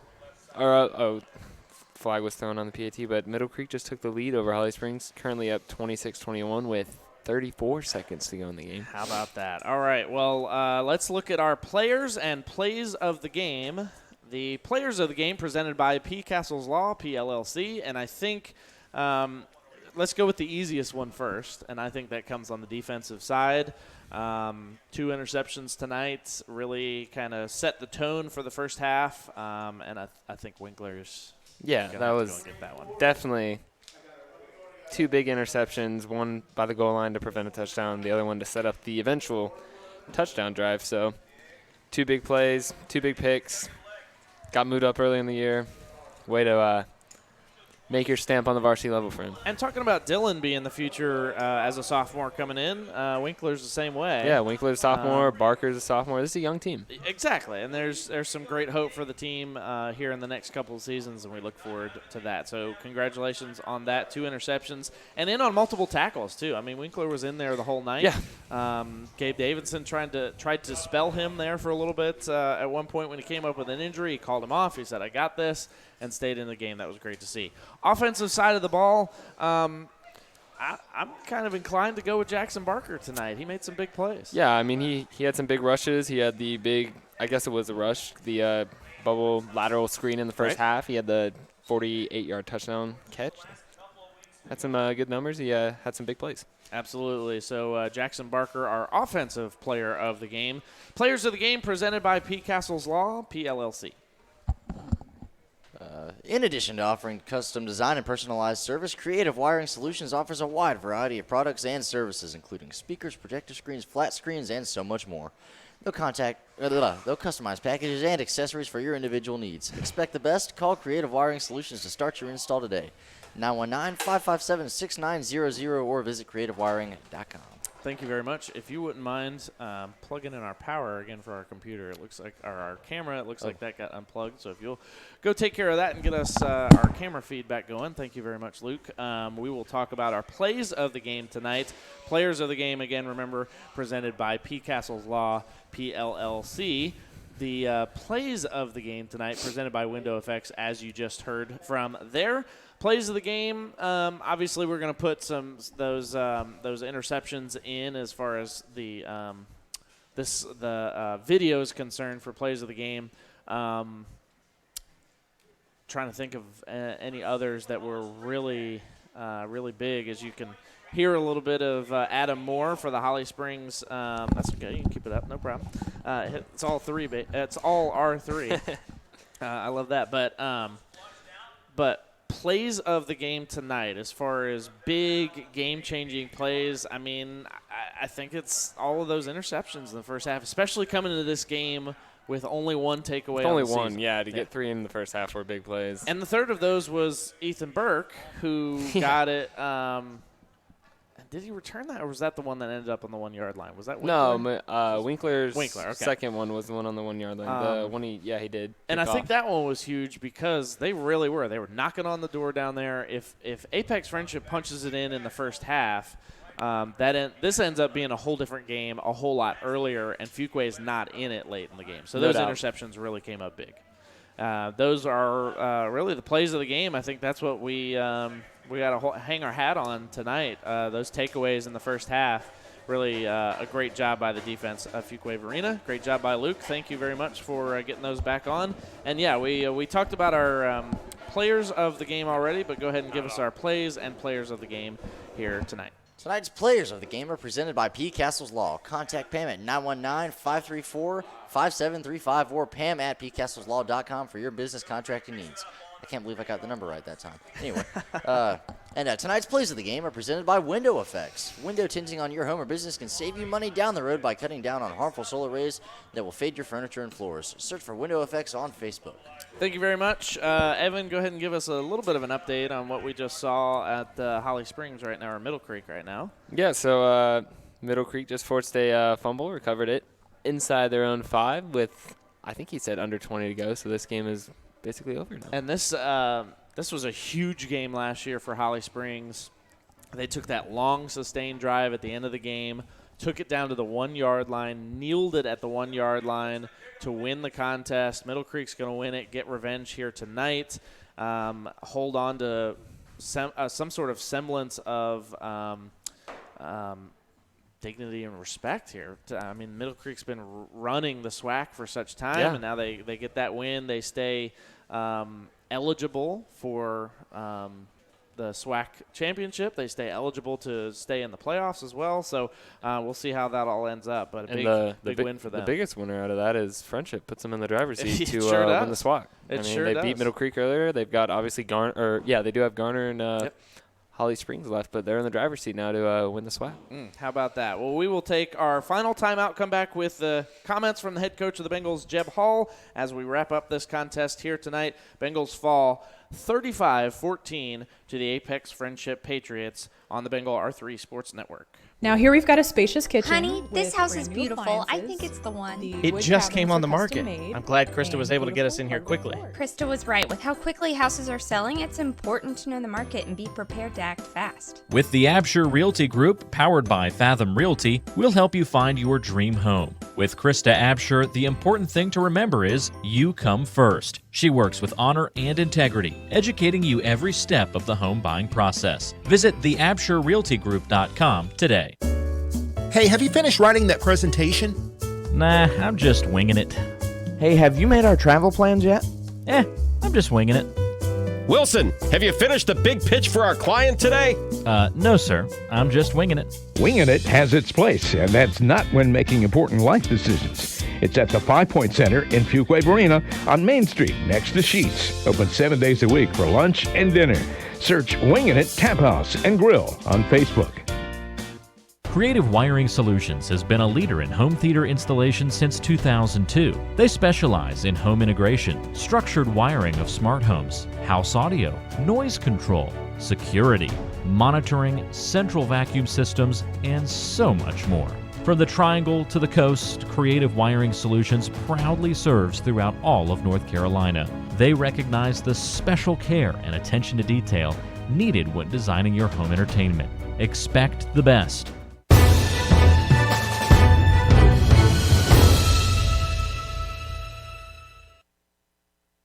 All right, that's we'll just about wrap up the Bengal postgame show presented by Winging It Tap House and Grill. Right now, we're going to send you down to the field. The coach, Jim Cole, is alongside the head coach of the Bengals, Jeb Hall. Coach, you guys look like you're improving.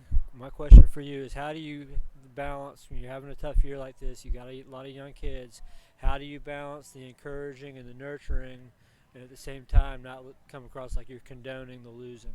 Yeah, I mean, it's something we don't want to get used to, but I mean, you got to look back at, the effort that you put in through the week, and the effort you put in through the summer, and, everybody hates losing, but everybody's got to get better at something each day, and sometimes we have good practices, and sometimes we don't, and, these guys, I thought the first half of football we played really, really good. Second half, missed tackles, and then you can see the letdown, and, with a young team, it's hard sometimes. We don't get to see what goes on during the week. So, you say everybody wants to win. Are they willing to do what it's taking to win, or is that something that you're trying to have to teach as you go? Well, I mean, I bet you most of them think that they're doing what they're supposed to do to win, but maybe they don't know what that is. They may not know how hard they have to work. And Friendship's a good team, but they're bigger. They were bigger than us, but we just got to do better during the week and just. Backups that you had to send in, and they don't know the calls because they're not paying attention, things like that. Those are young mistakes, and the good thing is we had a bunch of sophomores tonight, and they played well. Thank you, Coach. Have a good weekend. Once again, the head coach of the Bengals, Jeb Hall, alongside the coach, Jim Cole, and those are coach's comments presented by the Strong Center for Excellence. And you're going to hear a little bit about the Strong Center from the Golden Pipes of Luke Anderson right now.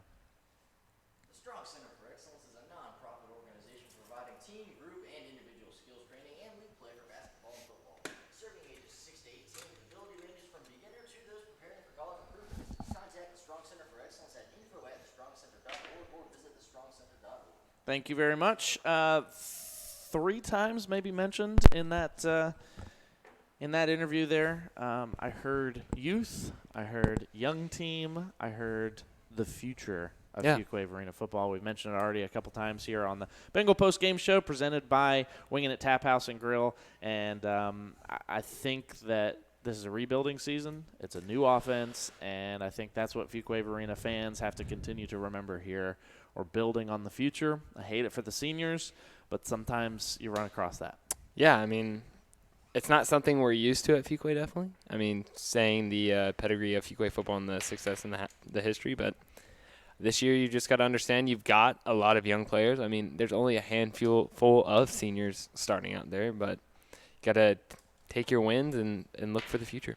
Absolutely. Well, that's going to wrap things up for us. Want to run down the SWAC standings for you a little bit, as Middle Creek did get the win tonight, 27-21, I think it was, with a fumble there at the end. Middle Creek didn't punch it in again, didn't need to, but Middle Creek gets revenge tonight at Middle Creek to take that win. So Holly Springs falls to 3-1, falls to second place. Apex Friendship catapults into first place now at a clean slate of 4-0. Fuquay-Varina falling to 1-2. Garner improving to 2-1. Middle Creek at 2-2, and then Apex off this week, so still at 0-3. South Garner at 0-3 as well. So that puts Apex Friendship, Holly Springs, Middle Creek, Fuquay-Varina, and Garner, then Fuquay-Varina, and then Apex and South Garner bringing up the basement of the SWAC this season. Luke, one more word from you. Have you gotten your all-sports season pass yet? The Fuquay-Varina Athletic Booster Club's goal is to provide support and information to students, faculty, parents, and the community about Bengal athletics. Get your membership today. Visit FEHSBoosterClub.com. Thank you very much. For all of us on the Bengal R3 Sports Network, I want to say a big thanks to Nate Perez. We'll warm you up here on the way out. Thanks for living through the elements out there up on the roof tonight, doing a great job. He's our videographer. Luke Anderson's our producer. You heard Evan Rogers giving some great analysis tonight, but also our statistician and scoreboard reporter. For the coach, Jim Cole, I'm Rand Northam signing off. Bengals fall tonight 35-14 to the Apex Friendship Patriots. Good night from Willow Spring. This has been Fuquay-Varina High School Football on the Bengal R3 Sports Network, presented by Krista Absher and the Absher Realty Group, online at theabsherrealtygroup.com. The play-by-play announcer of the Bengal R3 Sports Network is Rand Northam. Color analyst Jim Cole. The announcer is Ron Stutz. The statistician and host of Bengals at the Half is Evan Rogers. The producer is Luke Anderson. The videographer is Nate Perez. Bengals football is also brought to you by the Aviator Smokehouse at the corner of Broad and Stewart, and online at aviatorbrew.com/smokehouse. By Dickens Insurance Agency, proudly serving the Fuquay-Varina community since 1956. By Wingin' It Tap House and Grill, located in the 5 Point Center next to Sheets on the east side of Fuquay-Varina. By Window Effects, give your ride that touch that will make heads turn.